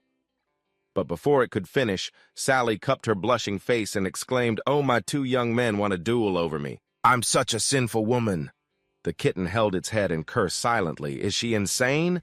A single feather drifted down as Catherine, who had witnessed the entire exchange, murmured. So that magic just now was indeed holy magic. An undead being who can use holy magic, how interesting. Inside the brightly lit palace, the feast was still underway. Erin heard the commotion and turned her head in confusion. It's a bit noisy outside. Did something happen? Just then, a frantic knight ran inside to report Lady Erin. "This is not good. Sir Silvermoon Knight, it seems you have offended Miss Cello of the House of Google." Hearing this, Erin frowned deeply. The House of Google at a time like this, is that not too much of a coincidence? She ordered, "Take me to see." The knight hurriedly replied, "Yes." Outside the tranquil garden, Matthew's sky-tearing scream suddenly rang out. "Sir Silvermoon Knight, aren't you going to explain yourself?" Ray, not understanding anything, asked back, "Excuse me, what do you want me to explain?" Matthew was so angry he could have exploded. Still playing dumb, he shouted in front of everyone in the courtyard, "Of course you need to explain why you humiliated Miss Cello." Hearing this, Ray's head broke out in a cold sweat. Confused, he turned to the kitten for help. "What does humiliate mean?" "It means to bully." "Then why did he not just say, 'bully this person'?" "Is so strange." Seeing that he did not answer, Matthew felt emboldened and pressed on. "You cannot explain, can you?" He walked over to Sally and said arrogantly, "Miss Sally, please tell everyone what this scoundrel did." The lady then told it exactly as it was. She gently smiled and explained the situation. "I think you have misunderstood." She found it strange. Who in the world is this person? After speaking, she even lifted her skirt to show off her smooth, scar-free foot as if advertising Sir Silvermoon Knight was only treating my injured foot, not leaving a single scar. It is truly amazing. Matthew did not believe it and mumbled, "Is Miss Sally trying to make excuses for him? Your kindness will only harm yourself." He angrily pointed at Ray and accused, "How can there be a medicine in this world that heals a wound in an instant without leaving a scar? Miss Sally has surely been deceived by him." The surrounding nobles, hearing this, took the opportunity to gossip as if watching a live television show. "That is right, there is no way such a medicine exists. To dare deceive an earl's daughter, this knight is truly malicious." Hearing the whispers, Ray looked around blankly. He cried out in fear, "Why is everyone saying words I do not understand? This is so scary!" The kitten in his arms was going crazy with anger. "That is not the point. If you do not explain clearly, you are done for. Just you wait to be socially ostracized and have your reputation destroyed." Just then, Erin, along with her people and Uncle A.T., walked out and asked, "What is everyone gathered here for?" The moment he saw her, it was as if he saw the light of his life, and he called out earnestly, "My lady!" The tall, socially anxious knight started crying like a child whose toy had been snatched. "My lady, everyone is saying things that I do not understand." "Mommy, someone is bullying me." Seeing her arrive, Matthew immediately spoke up critically. "Miss Erin, you have come at the right time. The character of a knight from the House of BCS truly leaves one speechless." Erin understood the situation at a glance and requested an account. So what exactly happened? He immediately started to embellish what he had witnessed. "When I arrived at that courtyard, I happened to see the knight from the house of BCS getting handsy with Miss Cello. Hearing this, Uncle AT's face darkened, getting handsy with Cello. Aaron, afraid he would get angry, stopped him. Hold on, do not get worked up. Let us hear from the person involved before deciding. She turned her head and called out, Ray, come forward and explain. I accidentally stepped on Lady Selly and injured her during the ball, so I just helped her with some healing. After hearing that, Aaron turned to ask the other person, Lady Selly. Selly rested her chin on her hand, deep in thought, then she suddenly had an idea. Sir Knight, how about you use that thing one more time in front of everyone? He asked back that thing. She reached out her hand and said excitedly, That's right, the one that healed me in the blink of an eye with a poof. Ray lowered his head worriedly and hesitated about this. He clenched his fist sadly and said, I'm sorry I can't use it a second time in such a short period. Inside the armor, Ray was taking off his glove, revealing his injured hand. He thought anxiously, after using holy magic, my hand gets burned immediately. It takes several days to recover. If my other hand gets burned too, I won't be able to use the puppet technique to control the armor anymore. Matthew angrily pointed at him and shouted, What do you mean you can't use it? That's a ridiculous excuse. I think you're lying. You must have threatened Lady Selly to make her cover for you. Hearing this, Atut's face darkened and she spoke in a cold voice. So that's how it is. A threat from the strongest knight of the BC family. Aaron, before you ask for my help, I hope you can manage your own subordinate. Hearing that, Aaron bowed her head in apology. I'm very sorry, Uncle Grugru, but I trust my knight. The aura around her changed, her eyes turned sharp, and her whole body exuded a murderous intent as she declared, I will investigate this matter thoroughly. If I find out someone is causing trouble and slandering the honor of a BC family knight, I will not let them off easily. Matthew flinched when he saw her enraged expression. Atut turned away angrily. Is that so? The Gru family will not get involved in your family's affairs. Let's go. Selly was startled when called, but complied. The next morning, a troop of soldiers marched towards White City. The numerous soldiers were equipped with iron armor and provisions. Host stood on the city wall with Aaron looking down with delight. This is great, my lady. It's Count Few bringing his army to help us. This way, the military forces of the 3 counts of the BC, Duchy, are all gathered in White City. The situation is starting to turn in our favor. Aaron stared at the troops, a suspicion rising in her heart. Phew, Edward. I had just returned to White City and he arrived right after. Isn't that too much of a coincidence? Below, the troops were led by Few, who held his head high with pride. Remembering something, she quickly asked, That's right, host. Who is the person you sent to investigate last night who targeted? Gray, he replied. That's young Master Matthew of the Modin family. He's one of Lady Selly's ardent pursuers. The reason he targeted Gray is likely out of simple jealousy. Aaron's suspicion hadn't faded. Is that so? She asked again. Hearing her tone, host asked, My lady, is there something else that concerns you? She shook her head.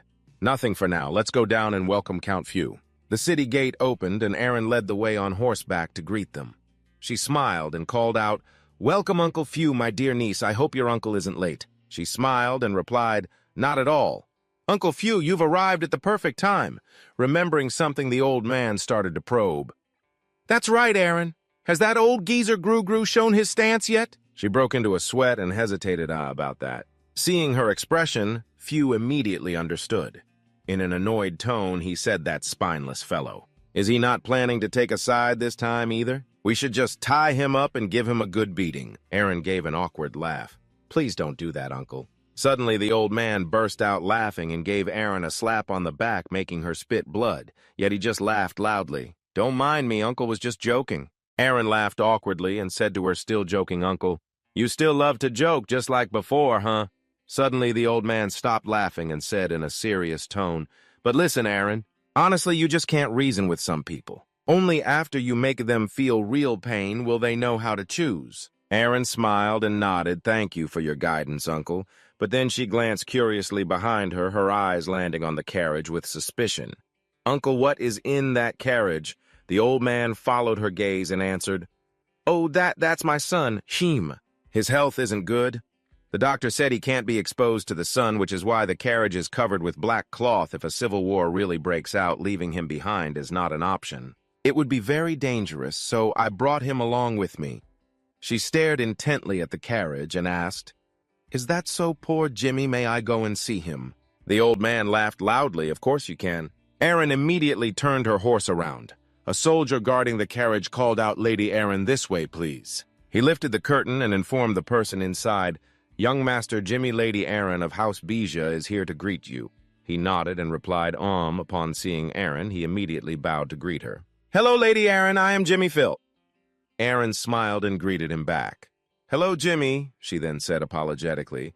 "I've dragged your father into this troublesome matter. I'm truly sorry." He replied, "It's all right." This was my father's wish as well. After greeting him, Aaron turned and complimented Uncle Phil. "You have such an adorable son." The old man laughed with delight and replied, "Right, everyone who has ever met Jimmy says so." She extended an invitation. "Uncle, you must be tired from your journey. Please enter the city and rest first." The old man replied, "Then I won't stand on ceremony." Time passed, and the sun began to set inside Aaron's study. Host said excitedly, "With Count Phil supporting us, we've gained another trump card." Abby, who was next to him, nodded in agreement. "That's right, the situation has taken a turn for the better." Aaron rested her chin on her hand, lost in thought. "Is that so?" Host, noticing her strange behavior, asked her, "My lady, I feel like you've been repeating that same line since this morning. If there's something you're concerned about, please just tell us." She shared her thoughts. "I just feel that the timing of Phil's arrival is too coincidental. And then there's his son, Jimmy. He's extremely adorable, but he doesn't look like Phil at all. And more importantly, even though it was hidden by his hood, I saw it. Jimmy has white hair in a hallway of the Beja family palace. A man walked up to a room and immediately pushed the door open. The moment Phil saw him, he snapped, 'What are you doing here?' 'I'm pretty sure I told you not to come looking for me within the city of Beja.' Matthew hastily knelt before him and begged, I'm so sorry, Count. Please give me another chance. I really didn't expect Aaron would rather offend House Gru just to protect that knight." He beat his chest, guaranteeing, "Please, give me one more chance. I will definitely make that Silver Moon Knight disappear from the Beja barracks the next morning at the Beja castle." Ray was scribbling something on a piece of paper. The kitten sitting beside him wagged its tail and asked Ray, "What are you doing?" He smiled and replied, "I'm listing the things I need to do after becoming a knight." He sat up with the notebook and explained, "During the knighting ceremony, Lady Aaron told me to recite some oaths. To bravely stand against tyranny, to defeat all error, to fight for the defenseless, to help anyone who asks for my aid, to do no harm to women, and to help my fellow knights. Be sincere with friends and loyal to your lover until death." Gray, controlling the ironclad puppet, puts on his helmet and says, "We sorcerers don't often swear oaths, but we abide by them. So I must hurry and fulfill these promises. I'll start with the simplest thing, helping those who ask for my help. In a city as big as White City, someone is bound to need help." The kitten, startled, runs after Gray's legs. "Wait a minute, you want to go into the city now?" It looks up and advises Gray, "I wouldn't recommend going into the city right now." Gray asks, puzzled, why not? The kitten hesitated, and before it could finish speaking, a tomato was thrown right at his head. Gray was so stunned he was frozen to the spot. A woman stood inside a house. Holding a basket of tomatoes, she yelled, "You scoundrel knight, how dare you casually ride on the main street with such a terrible reputation?" Finishing her words, she threw more tomatoes at him, yelling, "Despicable! You degenerate scoundrel! Bullying women, get lost! You're not welcome on this street!" Gray took out a handkerchief to wipe the tomato from his helmet and asked, puzzled, "Why do I get the feeling that people here don't like me very much? It wasn't like this when I first came to the city." The kitten, hiding under his cloak, replied, "I don't think this is really about you." It shrewdly pointed out that after the ball, someone has been exaggerating and spreading rumors. The rumors about you in White City make it clear this isn't aimed at you, but at the BC family. It added gently, so these people have just been deceived by the rumors. They just think that you're a bad person. "Don't be sad." Gray was surprised, "Huh? Why would I be sad?" The kitten continued, "And as for these people, they believe whatever they're told without bothering to find out if it's true or not." He thought it feels a little pathetic. Just as he was leaving, Matthew appeared, clicking his tongue in annoyance. Daniel smirked and commented, "This guy's got a good temper, doesn't he?" "He's not even getting angry after all that." Matthew gave a sharp smile. "It's fine. After all, the next part of the plan is already set." Gray continued riding forward, looking around the city and remarking, the streets of White City are so lively. He could feel the judgmental stares and hear the whispers. Hearing the gossip, he lowered his head in disappointment at the strange looks. "Other than the way people are looking at me, everything else is fine." The kitten urged him to go back and report this to Lady Arandi. As he continued to ride off, the sound of footsteps echoed. From a distance, a child ran after him, shouting, "Sir Knight!" Crying, the boy named An yelled, "Please wait a moment, Sir Knight." The boy then knelt on the ground in front of him, begging, "Please save us." "Oh, Sir Knight in white armor." Seeing the child, Gray was deeply moved. Finally, some business. He regained his spirits and shouted, "It's no problem. Whatever the trouble is, leave it to me." The kitten scolded angrily. "You fool, you're supposed to ask what happened first." Seeing a group of people gathered ahead, the coachman asked the young lady the road ahead is blocked by a crowd. "Should we take a different route?" Then Sally, from inside the carriage, asked what was happening. The coachman replied, "I don't know, but it seems to involve the Silver Moon Knight." Meanwhile, Gray had pulled the boy up onto his horse. "So that's what happened. So your sister was kidnapped by thugs and they told you to come find me for help." The boy pointed and shouted, "They're in that little alley up ahead." The kitten reminded him impatiently, "Hey, this is obviously a trap. Are you really going?" Gray lowered his head and muttered, "But this kid asked for my help. Besides, if it's a trap meant for me. You stopped in front of the alley, so I couldn't just stand by and watch." Inside, a few teenagers sat on stacked crates, laughing loudly.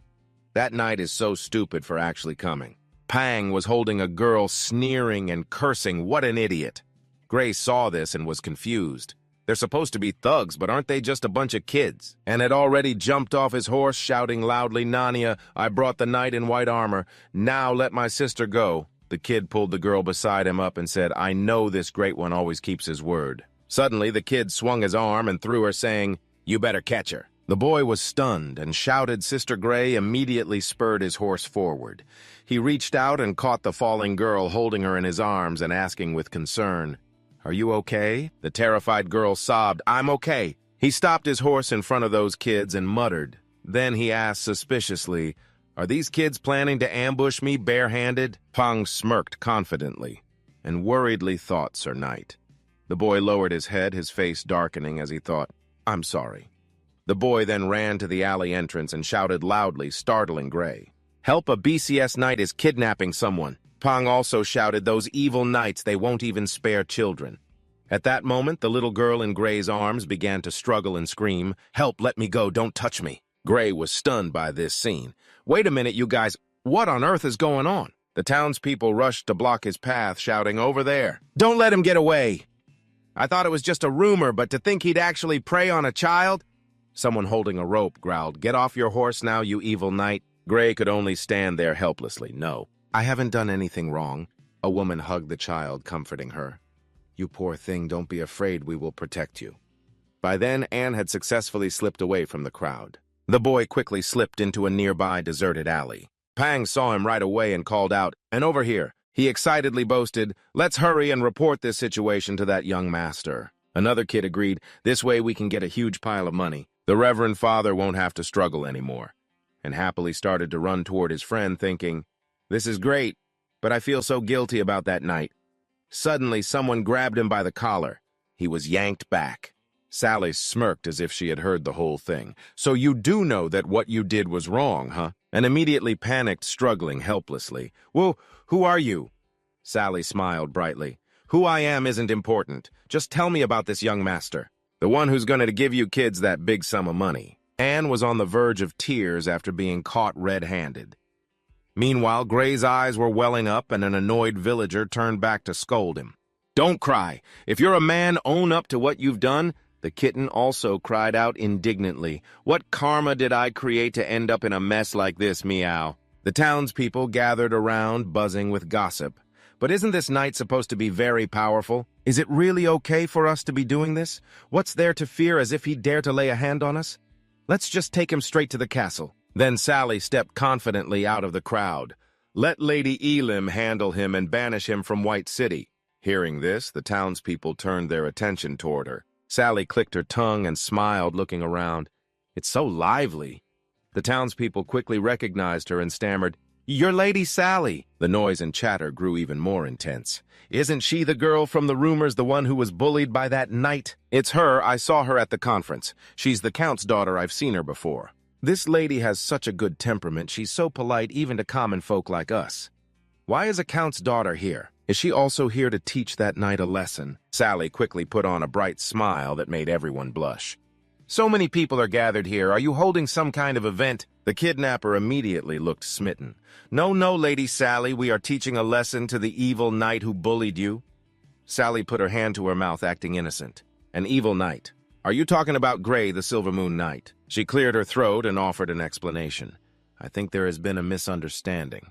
The Silver Moon Knight has never bullied me. On the contrary, he helped me, the kidnapper awkwardly retorted, but the whole street is buzzing with rumors about what happened at the ball, and my mother even caught this guy red-handed bullying a little girl on the street. After hearing this, Sally paused to think for a moment before making a gentle suggestion. Could I please meet the little girl who was bullied? Hearing this, the crowd quickly parted to let the victim come forward. A woman helped the girl up with a sad expression. Here she is, Lady Sally. If you don't believe us, you can just ask her. We all saw her get grabbed by that knight. It was terrifying. Yes, Sally quickly stepped closer. You're the little girl who was bullied. The little girl sadly nodded. Yes. Sally gently patted her head to reassure her. You're so small, you poor thing. That must have been a terrifying experience. The little girl then continued to warn Lady Sally. You absolutely mustn't let that knight fool you. Before she could finish, Sally suddenly flipped off the wig. The boy, caught by surprise, froze. Sally pretended to be shocked and exclaimed, It really is a boy. The nearby townspeople gasped in shock. What's going on? Why is it a boy? Sally laughed and explained everyone has been fooled by these children. The boy quickly looked around, trying to defend himself. It wasn't me, I didn't... She turned and ordered her aide bring the other children here. He quickly obeyed and went to fetch them. Yes, my lady. The crowd continued to buzz, looking at the group of children. Aren't those the kids who were shouting for help earlier? Yes.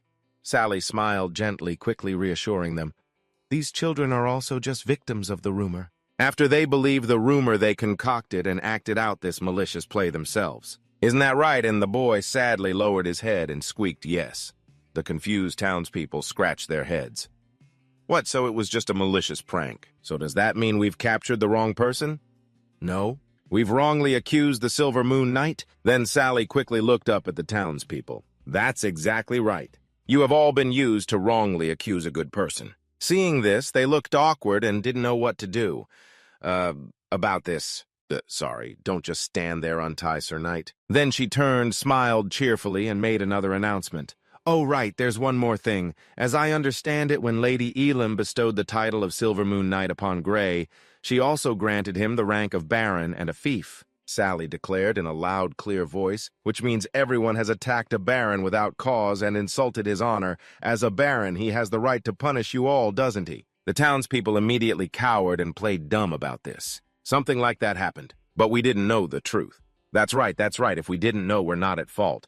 Ray, with sad, teary eyes, asked, Do I really have the right to punish them? Sally smiled innocently and nodded, Of course you do. He immediately glared, radiating a murderous aura. All right, then. You dare insult my honor as a knight, I must punish you. Hearing this, they flinched and backed away in fear. Please, wait a moment. We were wrong, your lordship, the Baron. It won't happen again, please forgive us. Ray, true to his word, rushed forward swiftly, too late. Forgiveness isn't something the wrongdoer can get just by asking for it with words. He quickly drew a few lines on the board. You must pay the price for this. Ray confidently held up the sign and demanded, I, Ray, am a good knight. You must hold this sign. Walk me through all the places we just went to one more time, and I will forgive you all. Everyone's jaw dropped frozen on the spot, huh? Sally tried to stifle her laughter, but she couldn't hold it in any longer. She clutched her stomach and burst out laughing. Ray, you're so interesting. Meanwhile, he continued to remind them with a serious face. Everyone stared wide-eyed. Really? You'll forgive us just for doing that. Of course, a knight always keeps his word. They hurriedly pushed and shoved each other to receive the punishment. Then let me go first. No, let me go first. Can we come along too? Sir Knight, of course you can. We all came together anyway. That's great, Phil, watching from above with his arms crossed, sighed. So this is the result of giving you another chance, huh? Ray chuckled as he walked, praising her non-stop Miss Sally, thanks to your help. I was finally able to clear up the misunderstanding with everyone. Thank you, Sally, then leaned in and replied cheerfully, Likewise. Didn't you help me before, too? She took a gentle step forward and said, By the way, you should probably report this to Lady Elam. Ray turned his head suspiciously to listen. I didn't say it earlier because we were in front of everyone. Sally's words made his body freeze on the spot, the one who framed you. Is the young master Matthew of the BCS internal faction? He's the one who picked a fight with you at the ball that night.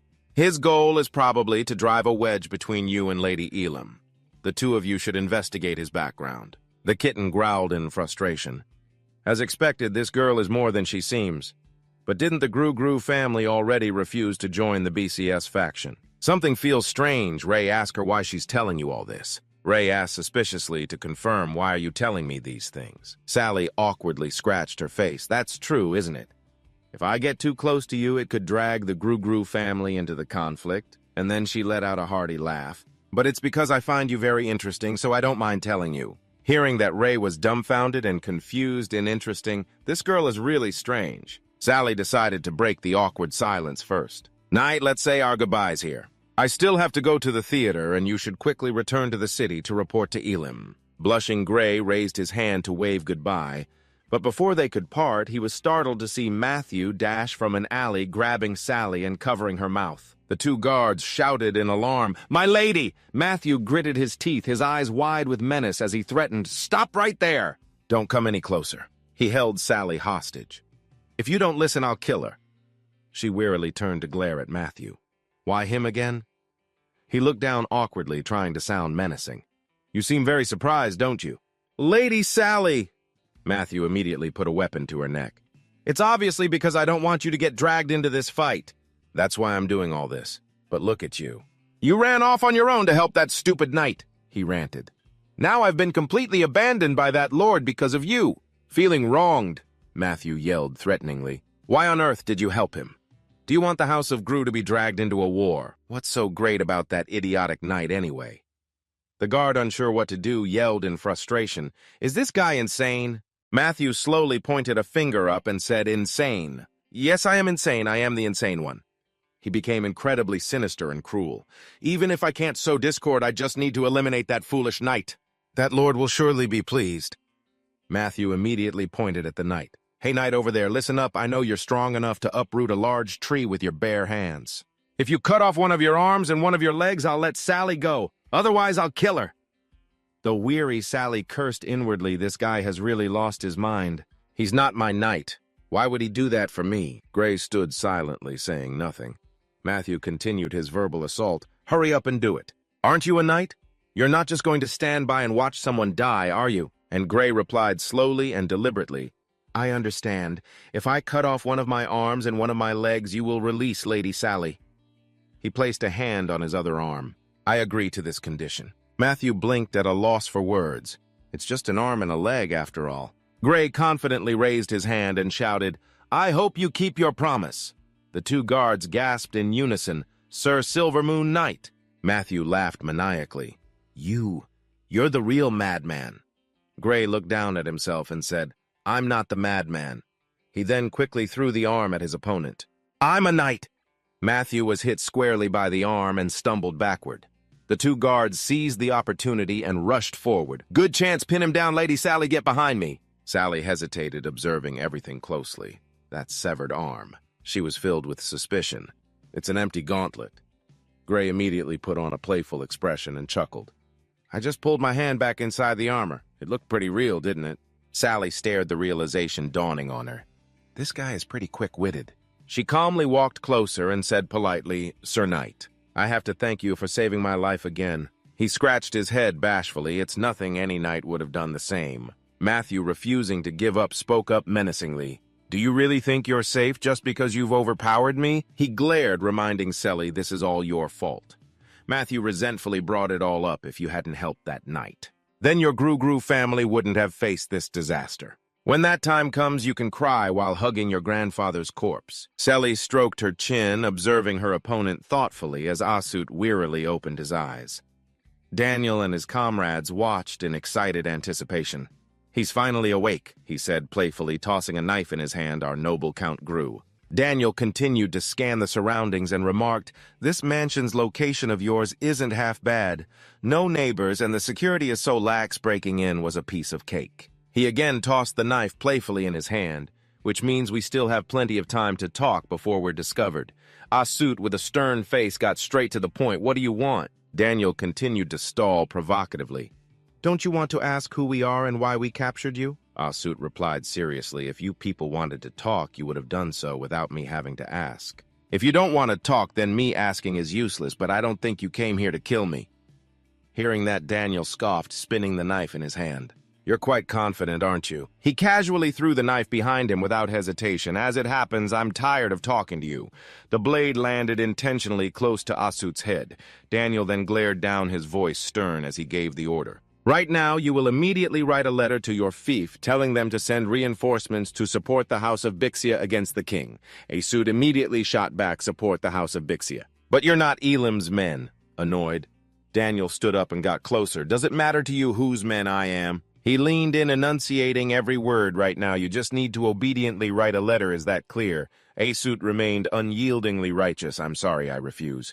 Provoked, Daniel grabbed him by the collar and yelled in his face, do you think you're in any position to refuse? Still think you're the high and mighty count, huh? If you don't write the letter, I'll kill you right now, and then I'll kill everyone else in this estate. Unafraid, he stared back. If you want to kill me, go right ahead. And Asut began his counter-psychological attack. Once you kill me, you won't get the letter and you won't get my seal. After I die, my son will immediately inherit my title according to my will. It is a testament that has been certified by the Archbishop. Not even the king can interfere with it. Hearing that, Daniel quickly let go, startled. Why would Phil send an impulsive man like you to kidnap me? Should you ask him for instructions on what to do now? He looked visibly flustered. How did you know it was... Meanwhile, in the study in BC City, Erin was calmly explaining Uncle Phil regarding our troop deployment. She quickly went over at each point. There are also 7 formations targeting the king that we need to discuss. Ahem. A man with blue hair opened the door and announced, Excuse me, milady. I'm sorry to interrupt, he said, with his head lowered, and in a serious tone, a messenger from Count Phil has arrived outside the city. Phil quickly turned and remarked, My messenger. My apologies, Elam. It seems I must take my leave for a moment. Erin casually replied, It's no problem. So the old man left with the blue-haired man. Erin watched them leave, thinking to herself, a messenger. She then gave an order to relay a message to House, telling him to take a team and follow Uncle Phil's messenger. Abby immediately acknowledged the order, Yes, milady. Meanwhile, Phil was outside leaning against the railing. He clutched the paper in his hand, troubled. Could she have figured out I was behind this from just a few words? Tiger is a sly old fox, a grumble. Phew pondered for a moment, then ordered him to return and tell them to do this. If we do this, there is no fear that the old fox will not comply. The blue-haired man stood at attention to receive the order, yes, and then Phew went back inside Erin's room where she looked up happily. Uncle, you are back. Did something happen? Phew just waved his hand without a word. It is nothing, just some matters in the fief, nothing important. Erin's expression turned serious as she seemed to have guessed. So that is what it is. Just some business in the fief, huh? She rested her hands on the table, drumming her fingers. That is right, Uncle Phew. There is something I forgot to tell you. Because we have entered a state of combat readiness. Erin Wu stated her condition. So White City is under curfew. Without my order, the city gates are forbidden to open at night, so I am very curious as to how your messenger from the fief managed to enter White City. Hearing this, Phew's face flushed red. That night at the manor, Baldy looked out the window worriedly. It has been so long. Why has the messenger not returned yet? He was stunned to see a figure approaching. Baldy turned to report to the team, Boss, someone is back. Daniel also poked his head out to see. Is it the messenger? He shook his head and replied, No, but I recognize her. Baldy clearly identified the person. It is the young lady of the Gugu family Soleil. Soleil stood at the gate and announced, I am home. She naively opened the door and stepped inside. Why is it so dark? There is not a single candle. Sally walked inside holding a kitten, calling out loudly, Is no one going to welcome me home? Annoyed, she walked straight inside. I told you not to hire servants from White City. But Sally continued to grumble, oblivious to the ambush. We will just have to fire them. Behind her, Daniel closed the door with a sinister grin. Very quickly, Sally was seized and gagged. Daniel looked up, laughing triumphantly. What a stroke of luck, a surprised Atut turned and cried out Sally. She winked as a signal. Daniel did not understand and stepped forward full of confidence. Sir Gregory, this is unfortunate for you. It is true I cannot do anything to you if you do not write the letter. He laughed more and more like a crime lord. But your granddaughter is another story. Everyone knows how much you dote on her. Daniel then stated his terms. What should I do with your granddaughter if you do not write the letter? Atut gritted his teeth in anger. You son of a bee, if you dare touch her, I will tear you into 100 pieces. Hearing this, Daniel grabbed Sally's arm. Tear me apart. take a look at yourself." He tucked her under his arm like a package. "Hey, old Duke, if I do something to your granddaughter right in front of you, what can you do? Are you going to pounce and bite me?" He cursed in frustration on the spot. "You damn you to hell!" Daniel chuckled while removing her gag. "Guess if I dare or not. By the way, I should take this tape off, right? It is no fun if you cannot scream." Sally gasped for air, sweating in fear, then she stuck her tongue out tauntingly. "You idiot, your threats are so boring." Sally's words struck a nerve. "I think you should not threaten anyone ever again, or else your boss will scold you for your crappy threats, you moron." Daniel slapped her hard, sending Shizwo flying. "Shut your mouth." As his granddaughter fell, Atut screamed. Sally Daniel gave a triumphant smile. It seems Lady Sally is just like her grandfather, rude and stubborn. He and his comrades then stepped forward. "Let me show you if I am just threatening you or if I will do it for real." Sally sat up, glaring, "You dare." Daniel did not flinch, just sneered brat. The kitten quickly launched itself from above. It clawed at his face, making Daniel scream in pain. "What the hell is this?" He hurriedly clutched his bleeding face. "Shiso, where did this cat come from?" The kitten immediately took a necklace in its mouth, raised a paw, and shouted. "Ray, a magic circle appeared with the command, 'Come here now.'" Daniel, worried, forgot all about his scratch. "What is happening?" Flashing back to a short time ago. Ray was hiding in the distance, watching her villa. Sally astutely noticed it was late and there were no lights. Something must have happened. He quickly decided to step out. "All right, let's go in and save them." She immediately stopped him. No. Sally glanced over and explained the situation. "There are no less than 20 rooms in the mansion and 4 hidden ones. If we don't know their exact location, we might alert them. And they're holding 2 hostages." Gray looked over worriedly and asked, "So what should we do?" She pointed up and laid out a plan. "Let me go in alone. If the bad guys are there, they'll definitely capture me. When the time is right, you can sneak in and follow me, okay?" After hearing this, he turned to look at the kitten on his shoulder. "That probably won't work with this armor. It's impossible to be stealthy. But if we have a specific location, we can go straight there. And Gray gave it to Sally like a gift, so you take this cat with you." She looked bewildered, a cat. The kitten turned its head back, annoyed, and snapped. "What do you want me to do?" "If you find the location and then run out to report it, it'll definitely be too late." But he remained calm as if it were nothing. "You don't need to come out to tell me." Gray immediately took out a pendant. "You just need to wear this." The kitten stared blankly in confusion. "What is this?" He seriously explained to the two of them, "It's a type of single-use charm. When you find the location, smash it on the ground and call my name. I will be teleported there." Now Daniel became extremely flustered and terrified. What is going on? How can a person suddenly appear in midair? Charlie, despite the painful slap, still smiled with satisfaction. This is definitely magic. He truly has some kind of connection to the gods. "I am Gray, appearing truly majestic and heroic. All sins can be washed away. All souls can be purified. Where the sunlight shines, darkness cannot exist." He held his hand out in front of him in a ready stance. "I am Gray, the Silver Moon Knight. I will punish you on behalf of the gods." Catherine was elsewhere, sitting on a rooftop. Achoo, she sneezed hard and wondered what was happening. The messenger of the gods somewhere not far away, a soldier from behind, approached and whispered, "Boss, he's that Silver Moon Knight guy." Daniel gritted his teeth in annoyance. I know he postured and shouted, "What's there to be afraid of?" Daniel gave a contemptuous look. He's all alone now, so he immediately ordered the whole squad, "Everyone charge." One guy quickly lunged forward with a challenge, "Take this." The tip of the knife nearly touched Gray's face, but he stood perfectly still until it was right in front of his eyes. Then Gray looked at it, then he lightly glided to one side. Dodging the move, Gray immediately lifted his leg after that attack. He launched a powerful kick upwards with a challenge. "Now take this hammer act." The soldier flew backwards, stunning Daniel. He wasn't scared and continued to shout for the whole team. The team Daniel cleverly gave an order, but said it very loudly. "Just keep advancing. I'll circle behind him and grab the hostage." Gray smirked with his eyes as if to say, "Try me." He quickly dodged to the side and struck Daniel. He looked in pain at his trembling hand, my hand, before he could even register it. Chains flew out from all directions. What is this? It turns out Gray had already attacked and bound Daniel. The chains were flung everywhere, including at the soldiers. Now Gray was like a puppeteer, playing with Daniel's entire squad. After a sound beating, he let out a pathetic cry. "Damn it."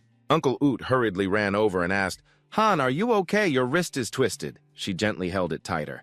"I'm fine. How about you, Grandpa?" The old man chuckled and replied, "I'm fine. However, Uncle Oot didn't forget and turned back to think, his eyes as serious as a bullet. This night, upon seeing Uncle Oot, began to ponder many things. He appeared suddenly in mid-air. The old man quickly pieced everything together and summoned chains that emitted light. Even a fool would know that's magic. Only a saint class can use magic, a holy knight. What did Aaron do to recruit a saint class, and why didn't she announce it publicly? Uncle Oot stroked his long beard. Perhaps I must reevaluate House Bishop and Aaron's capabilities. Meanwhile, Gray looked blank and called out, "So now, Miss Selly," he asked innocently, "what's our plan? What should we do with them?" Selly hurriedly ran over cheerfully. "Let me handle this. Just leave it to me." She smirked confidently. First, Selly sat down and asked for information. "Your name is Eddie Daniel." "Correct." He was shocked. "How do you know?" She shrugged her shoulders without saying, "I know a lot of things because I go out a lot. I can gather quite a bit of strange information." Selly slowly stood up with an extremely calm demeanor. "For example, your family lives at number 38 Sephora Street, which includes your blind mother and a little sister my age." Hearing this, Daniel started to freak out and scream, "Don't do anything to them. My job has nothing to do with them." Sally was so confused she looked blank. "Why would I do that? They haven't done anything to me." She raised her voice to explain, "I just want to tell you a truth. No matter who is wrong or for what purpose you attacked the Gregory house, you have failed. You will obviously become witnesses to drag out the ringleader. If even I know who you are and about your family, then perhaps the one who sent you here knows even more." She flashed an innocent smile, her eyes crinkling as she raised her hand. "So now I'll give you two choices. The first choice is to name the ringleader. The second choice is for all of you to bite your tongues and die. Consider it as you all failing and being killed here. That way your families will be safe and sound." Daniel was angry, but there was a mix of confusion in it. "I choose the second option. If I go against that person, my family will surely all die. I hope Miss Sally here keeps her word and spares my family." As soon as he finished speaking, he bit his tongue and blood gushed out. Immediately after blood gushed from his mouth like a waterfall, the soldiers hurriedly turned around. Horrified Boss Sally watched nonchalantly with her eyes half closed. "That's quite brave, isn't it? How moving." She suddenly noticed Addit standing still all this time. Then Sally went over and asked him, "What's wrong, mister?" Addit quietly looked down below and explained the Bishop House sent people over to pick us up, that Miss Oren is quick-witted indeed. He smiled lightly and said no more. It seems she already suspected Felder's messenger after that.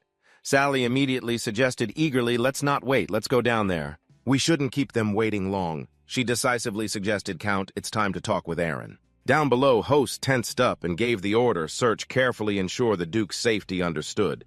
Aaron asked in a stern voice, "Do you wish to explain anything, sir?" Lord Felder looked awkward and immediately waved his hand in refusal. "What is there to explain? Haven't I already told you? Some people need to know pain to realize which choice is correct." Aaron lowered his head, hiding his expression behind his hair. "But I never asked you to do that," the old man immediately retorted. "You didn't object either." Phil continued to give all sorts of reasons. "I thought you would thank me for doing it on your behalf. Don't look at me with such cold eyes. I guarantee that after this incident, that old fox will come to you to negotiate." The old man crossed one leg and brought up the past. "Aaron, you are not like your father to help you. I had to take a very big risk." Felder gave a forced smile and reminded him, "You are still weak now, so I have to help you." "You should be grateful to me." Aaron immediately cut him off right there. "You have taught me a lesson, sir." Abby left in a rage, that scoundrel. "Does he think we're a bunch of fools?" he hissed, recounting everything. His plan was to make the Gregory house send a troop to help the Bishop house, but doing so is no different than causing a misunderstanding between the two houses. "We're supposed to thank him. What a shameless bastard." Aaron took a few steps forward and calmly reassured her. "Calm down." Abby Roberts raised her jade green eyes to look at her comrade. "If we make a move against him now, it will make the other families hesitant to join us. If that is Felder's goal, then only he will be happy." Then the two of them walked and discussed more important matters. "Duke Gregory is fine. He was okay even without Ray's help. Horace brought him to the castle and they're in the waiting room." "Ray, you're everywhere, huh?" It seems Gray was also targeted by Felder and he went to Sir Gregory for some clues. Addit sat down to rest, his arm bandaged. "You're here," Aaron announced as he walked in. "I'm sorry for being late." Sir Gregory gave a polite smile. "It's all right." Atyut quickly got to the point. "Have you discussed it with Felder yet?" Aaron bowed his head with a slight nod. "Just now." He and she slowly began their conversation.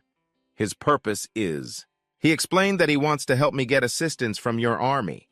I can't tell if he's being sincere. I'm just afraid he's a pawn of the king. After hearing this, Adut remarked, he's not that simple. If we make a move against him, it could lead to civil unrest, and civil unrest would be a valid reason for the king to send his army to attack us. But Aaron, why are you so suspicious of him? Aaron nodded in agreement. Because of the son that Felder brought with him here. Jimmy has white hair, which isn't normal at all. In the kingdom of Isaac, only the House of Beech has white hair. He hesitated, realizing what she meant. Jimmy could be the illegitimate son from the rumors. She kept raising questions. But why would Felder bring him here? Wouldn't this create an opportunity for us to kill him? She let out a frustrated sigh. I don't understand either. We can only wait and see what happens. Now Phil arrived before the door of an unfamiliar room. The old man pushed the door open without hesitation. A pitch-black space greeted him with only the light from outside filtering in. Jimmy glanced over as if he had expected him. Why come to see me at this hour? He tilted his head and smiled softly. Are you in some trouble? Phil didn't answer, just stared for a long moment. Then the old man bowed sorrowfully as Phil sincerely apologized. Forgive me, my lord, I am truly sorry. Jimmy gave a cold, distant smile. Spare me the formalities, I don't care for them. He lowered his gaze, trying to appear gentle. Tell me what has driven you to seek my help. Phil anxiously reported everything. It's the Silver Moon Knight. He has repeatedly ruined our plans starting from the incident at the seaport. Jimmy stroked his chin, nodding repeatedly. Phil continued his explanation. He's very strange. No one knows his origins. He always acts childish, but in truth he is very resolute, unswayed even by insults, and he's strong enough to defeat 100 men at once. The old man emphasized his final point. Most importantly, he is very loyal to Aaron. In short, a troublesome figure. After listening, Jimmy curled his lip into a delighted smirk. I see. He waved his hand nonchalantly and spoke. You want the Silver Moon Knight to disappear, is that it? A flock of bats appeared from nowhere, a truly bizarre sight. All right, I will help you. Wings sprouted from Jimmy's back as bats swirled around him. After all, I am quite curious about him. Phil gritted his teeth, a delighted smile on his face as the bats quickly flew outside, filling the sky. Catherine immediately grabbed one, causing it to screech. Unafraid, she clutched it tightly in her palm. A new target, an immature vampire, requesting permission to eliminate. The voice on the other end of the line was serious. Permission denied. Just like with the Lich, if it poses no harm to humans, you are to do nothing. Hearing this, Catherine clicked her tongue in annoyance. They were quick to call her out. Just observed from a distance. Hey, did you just click your tongue? I'm sure I heard you click your tongue. She released the bat, letting it fly away, and replied in a gentle tone. No, you must have misheard. I just mean to say you're far too protective of these little demons. First the Lich, now a vampire. This place is going to be swarming with devils before we know it. Catherine looked up at the sky in frustration. Because of the treaty, all I can do is watch from a distance and do nothing. This is so damn annoying. The voice on the other end kept trying to console her. Calm down, Catherine. If we don't abide by the treaty, how are we any different from them? Everywhere you look, there are signs that the demons are about to rise to the surface. Everyone was summoned to the meeting room. Chung Aaron gravely proposed, I want to hear the opinions of you two regarding the deployment of the defense line. Pheo Trung began to speak, his face serious. Against that old fox's army. We can expand the defense line a bit. The young fiend closed his eyes, explaining very slowly, No problem, just as long as you don't station my army with his. He then added a provocative remark, Who knows when you might stab me in the back? Hearing this, the old man grew resentful. You plan to defy the king, yet you don't trust your own allies. Jimmy rushed in, excitedly yelling, Father, Father. Pheo instinctively turned towards Jimmy. The old man then lifted his pretend son and put on an act. What are you doing here? If you're not feeling well, you should be resting in your room. Jimmy also played his part perfectly. But ever since we came to White City, you haven't played with me at all. Father Pheo forced a repentant smile. I'm sorry, Jimmy. Father is very busy right now. Can you play with someone else? The boy whined resentfully. I want to play with a knight, Jimmy quickly pointed at Gray. That knight over there with that. Jimmy grabbed an oil lamp and led the way. Gray asked suspiciously as he walked down into the cellar. Jimmy, aren't we going to play? Why are we coming down here? He lowered his head, hiding his eyes behind his hair, leaving only a smile. Don't worry, we're almost there. Jimmy then stopped and turned around to announce, We've arrived at the underground playground. No one will bother us here. The Silver Moon Knight peeked from behind them curiously. An underground playground? This is the labyrinth beneath the city. What can we possibly play here? Jimmy retorted irritably. You should complain less. I only invited the knight, not you. You followed us down here on your own. She immediately clarified, don't sweat the small stuff. It was boring in the meeting room, so I just wanted to play. Jimmy, annoyed, took a few steps forward and mumbled, Fine, you can play too. This way. The game is very simple. It's called Warrior and Dragon. Jimmy chuckled without turning around. A long time ago, there was a dragon that lived in a labyrinth. It kidnapped a white-haired princess, who lived in White City, which made many people furious. He leaned his head back and began his little performance. In the end, a brave knight slew the dragon. A good story, isn't it? That was the illusionist. Both of them immediately fell into a hypnotic trance. Jimmy pointed at Sally. You are the warrior. He turned to look at Gray. And you are the dragon. Jimmy continued in a high, hypnotic voice. You two are enemies of each other. He smiled triumphantly and gave the command from now on. Gray lowered his head and immediately drew his sword. Jimmy, holding the lamp from behind, shouted the battle for the princess. Between the warrior and the dragon begins. Suddenly Gray hesitated and spoke up. I have something to say. He quickly scratched his head with a bashful expression. I don't want to be the dragon. Can I be the brave warrior instead? Hearing this, Jimmy froze on the spot.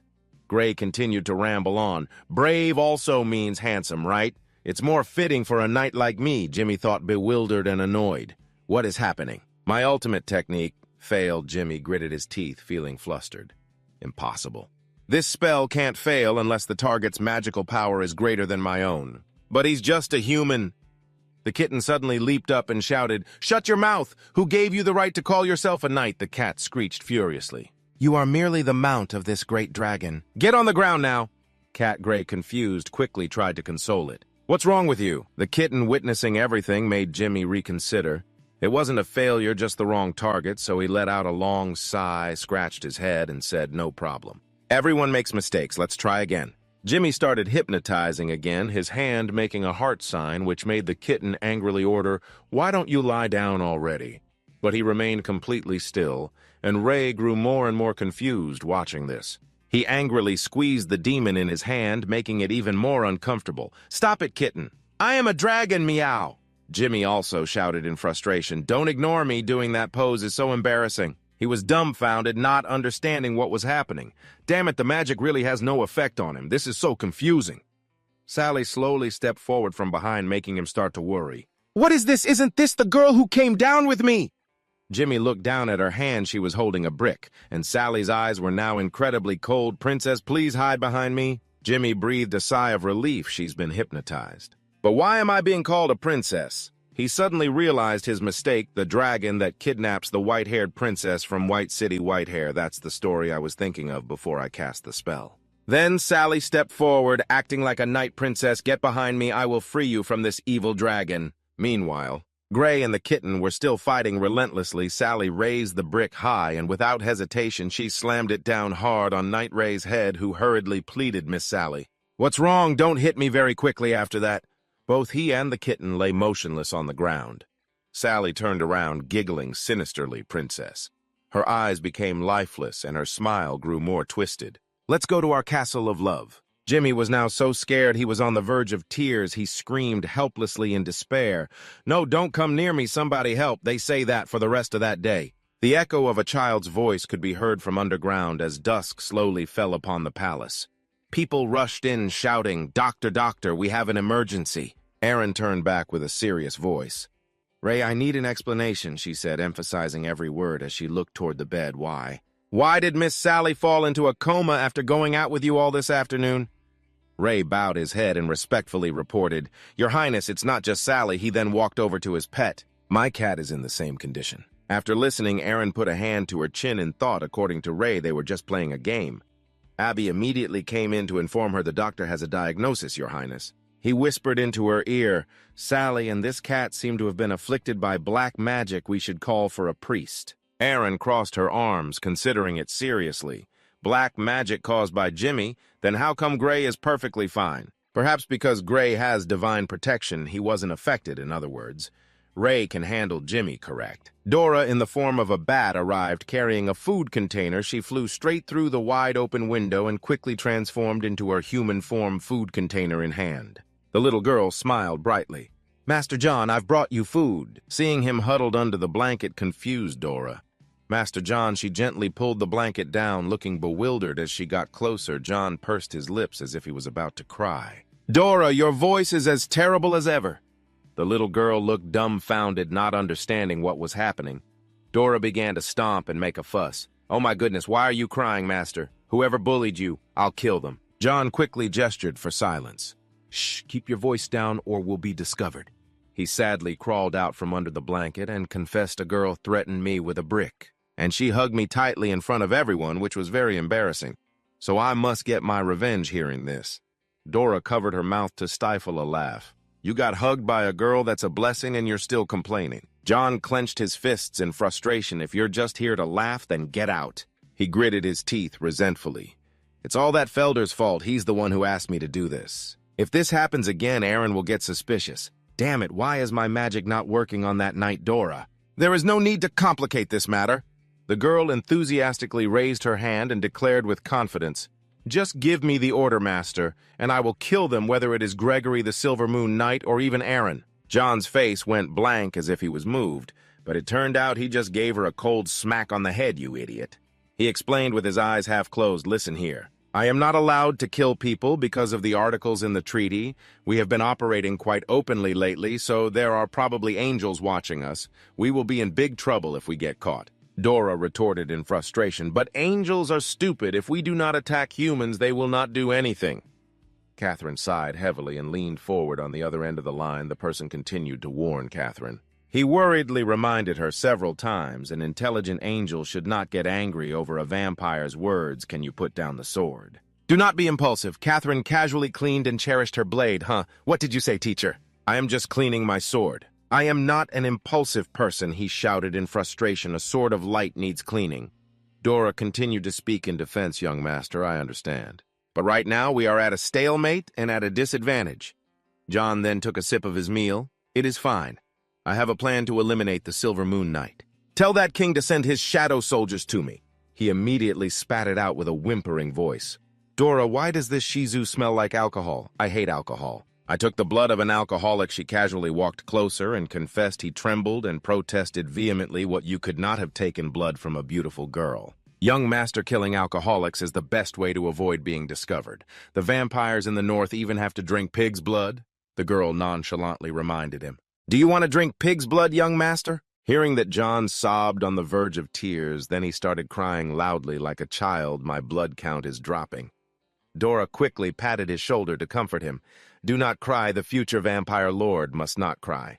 You are our hope, young master. You must endure the bitter and the sweet to become strong the next morning." John opened his eyes, completely stunned and confused. Ray cheerfully propped himself up on his two hands and looked at the other person. John shot up in surprise, shouting, "Why are you in my room?" His face was dazed and deathly pale. Ray cheerfully raised a hand coyly. "I came to play with you, kiddo. Miss Aaron told me to take good care of you." He quickly glanced around the room. "Miss Aaron said yesterday's game was too dangerous, so today we will play house." Ray hastily grabbed John without a second thought. "I will be your daddy. Let's go out and sunbathe." Hearing this, he panicked, his mind going blank. The sun. Ray turned back confused, looking at his son. "What is wrong?" "The path to becoming the vampire lord will probably be very difficult now. Everyone is strolling around the inner city." A citizen suddenly shouted, attracting attention. "Hey, look." "Greetings, Sir Knight." John, hidden under the armor, could only shed tears. He and Ray were riding a horse step by step into the inner city. Everyone immediately moved aside and greeted them. "Hello, Silver Moon Knight, would you like some breakfast?" "No, thank you." John whimpered, shedding tears, not daring to resist. In his heart, he wanted to scream in protest. "Damn it, how did I end up like this?" Everything quickly replayed in his mind when Ray opened the window. "Son, I am sorry. I did not know you were afraid of the sun." John continued to whine and cower, closed the curtains. "Or else do not blame me." Ray closed his eyes and thought, "Little Jimmy, as a knight's son, you should not be cooped up at home. As a father, I will help you get outside, okay?" John also stubbornly played his part. I do not need you as a father. Do not talk to me. Get out of my room or I will scream. He then started flailing his arms and legs, warming up enthusiastically. No way. Miss Aaron said father has to watch you all day today. Ray clenched his fist, showing his high resolve, so come outside with father. Little Jimmy is going out for an experience? John shouted in frustration. What is wrong with you? Are you insane? Just do not listen to what she says. As he finished, a punch flashed past his face like lightning. The wall behind him immediately exploded, leaving John stunned. Ray glared, his eyes filled with threatening fire at the disobedient child. He needs to be taught a lesson, right? Does little Jimmy want to be disciplined? John's face went pale, completely drained of strength. This lunatic made a hole in the wall with just a single punch. What kind of monstrous power is this? Damn it, he is toying with me. This is terrifying. He reluctantly mounted the horse in resentment. Just you wait, you rotten knight. I will have my revenge one day. Pang hurriedly pushed his friend out from the alley. It's the Silver Moon Knight. Go out there and say it. And struggled and protested irritably. Why me? It was your idea, the other kid retorted. But you were the one who tricked him, so go. Hearing the commotion, Ray quickly turned around. He called out, even though the kids had hidden, Hey, you kids, Pang, sad and regretful, was frozen. We have been discovered. However, Ray just gently reminded them, do not go into such a dark alley. You kids could be in danger. And froze on the spot, unsure of what to do. The boy gritted his teeth, his body trembling, and burst into tears and sobbed, Sir Silver Moon Knight, I am sorry. Ray was surprised and confused as the kids continued to confess with tear-filled eyes. We are sorry for deceiving you, sir. The boy honestly explained the whole situation.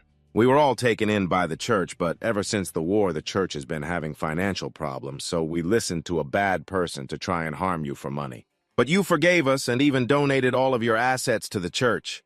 We respect you as a true knight, Ray blushed happily. I only did what needed to be done just like any other knight. And also ashamed, confessed sincerely, but you were the only one who helped us. The boy clenched his fists with determination. When we grow up, we want to be a great knight just like you. Pang and the other kid giggled gleefully. That is right, that is right. Please watch us. Ray's expression became serious as he looked down to confirm you kids really want to become knights. Pang and An replied in unison, of course we really do. Ray grew even more enthusiastic, clenching his fist. Then why wait until you grow up, join me, and become knights? Hearing this, both kids were shocked with their mouths agape. Really? Ray swiftly commanded the kids, why not come with me to the church? The children immediately followed, overjoyed. We can become knights right away. By the way, who is that on the horse with you? Why is he wearing armor too? He solemnly patted the head of the child sitting with him and introduced him. Let me introduce you. This is my son, little Jimmy, whom I just adopted this morning, and was surprised and somewhat envious. You adopted him. He is your adopted son. He is so lucky. But Ray boasted with extreme confidence, he is my son. Hearing this, the children joyfully pleaded, I want to be a knight's son too.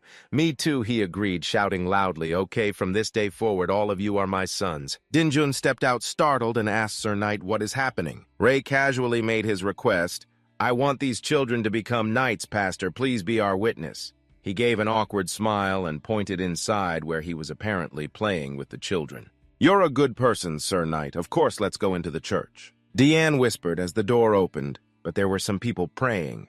Please wait a moment. Ray was surprised looking up at the person praying. Since arriving in White City, this is the first time I've seen someone come to the church to pray. It was a white-haired girl completely cloaked. Ray felt a sense of familiarity and a bad omen. Catherine then turned around to greet them. The Silver Moon Knight. What a coincidence. It's a pleasure to meet you. I am Catherine. He immediately broke into a sweat, realizing this feeling could only be. Anne and the children shouted in unison, humility, integrity, compassion, courage, justice, sacrifice, honor, loyalty. All three of them bowed their heads and shouted clearly, we are ready to face the strong. We do not serve God, but we always stand for what is right. We protect the weak even at the cost of our lives. We always keep our promises until death. We are the brave who stand against injustice. We do not condone acts that go against morality. The children continued their oath in Ray's presence. We do not oppress anyone. We help those who need help. We do not harm women. We always stand shoulder to shoulder with our knightly brothers. We always trust our friends. He watched seriously as the children performed the ceremony. These oaths we will keep until death. We will always be loyal to Sir Ray. His enemies are our enemies. Whoever harms him also harms us. Ray immediately swung his sword down decisively. I, Ray the Silver Moon Knight, accept this loyalty. I shall bestow upon you titles, and I swear to protect you until the end of my days. Hearing this, all the children blushed with immense pride. They shouted joyfully in celebration. Yes, from this day forward, we are also knights. Ray seriously pointed a finger and added, don't get too happy too soon. Listen, as knights you must always train. He closed his eyes, lecturing like a teacher. I will provide you with armor and horses. Then we will train. But before that, we need a name for our order and a banner. Anne and Pang looked on, their eyes shining with surprise. You're so thoughtful, Sir Ray. You're like a real knight commander. He quickly corrected the children. What did you just say? I am your commander now, so don't call me sir. Call me Commander Ray. Ray sighed and looked down. These kids. He then remembered the angel from before and hesitated in his heart. I never doubt my choice, and I don't regret becoming a knight. Just then, Ray walked into the church where only Catherine was. Although I had prepared for this day, I just didn't expect it to come so soon. He stared at her back until she turned around. She had hidden her aura, but he could still tell she was an angel. Ray suddenly became flustered, not knowing how to react. What should I do? She's not going to kill me, is she? I need to find a way out. Catherine quickly spoke to reassure him, I'm not going to do anything to you. She calmly explained, after all, you haven't broken any laws or harmed any humans. I'm just curious about you. So come over here and let's talk for a bit. So Ray sat down beside her, trembling. He fearfully turned to her and said, I'm sorry. Catherine glanced over coldly and asked, I want to know why you want to be a knight. It doesn't seem fitting for a lich, does it? Hearing the question, Ray was taken aback for a moment. Why do I want to be a knight? He then began to ramble on enthusiastically, because it's cool, and I can create a great story about myself. Everyone around me will respect me. There's nothing better than respect. Hearing this, Catherine rested her chin on her hand, observing him. How naive. Does he say that without any shame about being a lich? But her expression immediately grew serious. Hey, you think becoming a knight is cool, but it's not an easy path. One day, if you are no longer respected, or even have your own master doubt your decisions, you will no longer find happiness in being a knight, only confusion and suffering. She sat up straight, her gaze fixed on him. And you still want to be a knight? Ray left with a lingering question in his mind. How could being a knight be so painful? I don't understand. Besides, Lady Erin is a good master. She doesn't suspect me, Sir Angel. You should learn more about her before you talk to me. Dean hurriedly ran after the knight. He continued to shout. Sir Silver Moon Knight Ray turned back in confusion with his horse. Huh. Dean was panting heavily from the chase. Thank goodness you haven't gone far. He smiled with such kind eyes that it surprised the boy. Pastor Dean calmly explained everything. I came to thank you, Sir Knight. Thanks to your help, the children, the mischievous ones, have started to read the Holy Scriptures seriously. He frankly admitted his admiration. I admire you second only to the Lord himself. A devout knight like you should receive a holy title. Hearing that made Gray blush in embarrassment. He immediately grabbed the pastor's hand. You mean you can help me receive divine recognition and become a saint? Gray continued to pour his heart out. This means so much to me. Dean then cut in with a reminder of the situation. Putting that aside for a moment, I think you should move the rest of the church out of this city. War is coming. Leave here to keep the children safe. He then gave a mysterious smile. To be honest, I can't provide for those children. Not without a stipend from you, Sir Knight. Children are always beloved by the divine, so you wouldn't abandon them, would you? As soon as he finished speaking, Gray dashed off. I get it. You need money, right? I'll go to the tavern. The pastor waved goodbye in confusion. Why a tavern? Dora looked worriedly at the listless John, Master John. The little girl tilted her head quizzically. Are you alive? He replied in a weak voice. Of course I am. Dora was very confused and curious. Why are you so gloomy, Master? Did something happen again? John managed to rasp out. You can't imagine what I went through today. He looked up with his haggard, tired eyes. That idiotic knight came to my room this morning and said he wanted to be my father. When I refused, he punched a hole through the wall and threatened me. Then he forced me into a suit of armor and made me stand in the sun all day. The worst part is he took me to a church. I never thought I'd have to set foot in a church in my entire life, John wailed pathetically. Do you know how the statue of the Lord in there was smiling? It was like it was smirking at me for being there. Dora could only cover her mouth to stifle a giggle. This brought him to the verge of tears. You're laughing when I'm suffering like this. How dare you? The girl immediately hugged him tightly to comfort him. Master John, you're so cute. Don't be sad anymore. Dora will give you a hug. John stopped crying and shouted irritably, Get off me, you stupid, smelly Dora. Dora's expression suddenly became serious. By the way, if you're really in trouble, Master, you should ask that king to send troops. John pursed his lips in annoyance. I don't want to. I can't become a true lord if I keep asking others for help. He gently reassured his ally, Don't worry about me. I will endure this for the revival of our bloodline. The terrible things I experience today are a gift that will make me grow stronger. No one can stop me from becoming the lord of the bloodline. Dora nodded happily in support. Nothing is impossible for Master John. Meanwhile, at a certain tavern, people were shouting and celebrating enthusiastically. The other drinkers laughed as they watched. Hey, that knight's got skills. Look, another idiot is about to lose. Just then Gray shouted joyfully, I win again. Impossible, I just swapped the cards. He looked confidently at the pouch of money he'd won. This should be enough.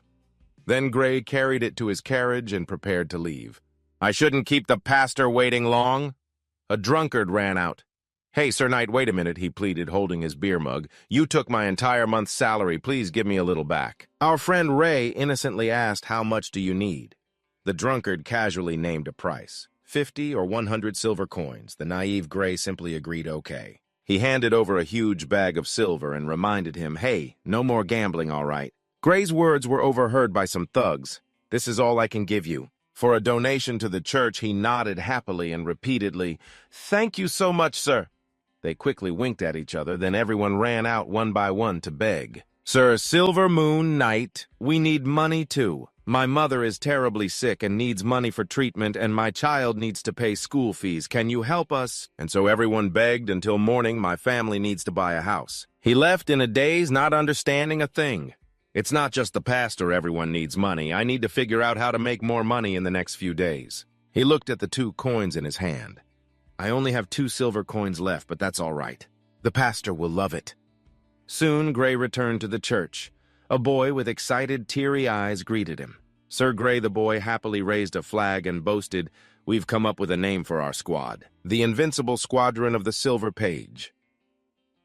We even spent all night making the banner. All his worries vanished. That's great. We'll start training now and become the #1 knights in the city. He unconsciously looked around. By the way, isn't your son coming, sir? Gray scratched his head as he remembered. If you kids hadn't reminded me, I would have forgotten. I'll go home and get Jimmy. Meanwhile, Dora gently approached and spoke. Young Master John, he listlessly refused. Just leave me alone. The girl smiled gently and asked again, What's wrong, young master? Hearing her question, John looked even more blank. Me-oh. He heaved a long sigh and explained everything. On Monday, I have to practice horse riding under the hot sun. On Tuesday, I have to learn swordsmanship under the sun, but that idiotic knight is even worse with a sword than I am. After that, I have to read books about knights' dance and do chores. And why is that idiotic knight so obsessed with women's clothes anyway? Why doesn't he just go wear them himself? Dora tried to suppress a laugh, turning her face away. This is so depressing. John sat up wearily. I can't stand it anymore. I want to kill that knight. Tell that king to do something, Dora. The innocent girl replied, But a few days ago you said we shouldn't act so soon. He yelled in frustration. Well, I've changed my mind now. To hell with the plan. I want to kill that knight. So Dora bowed her head to carry out the order. Understood. Dora will make the arrangements.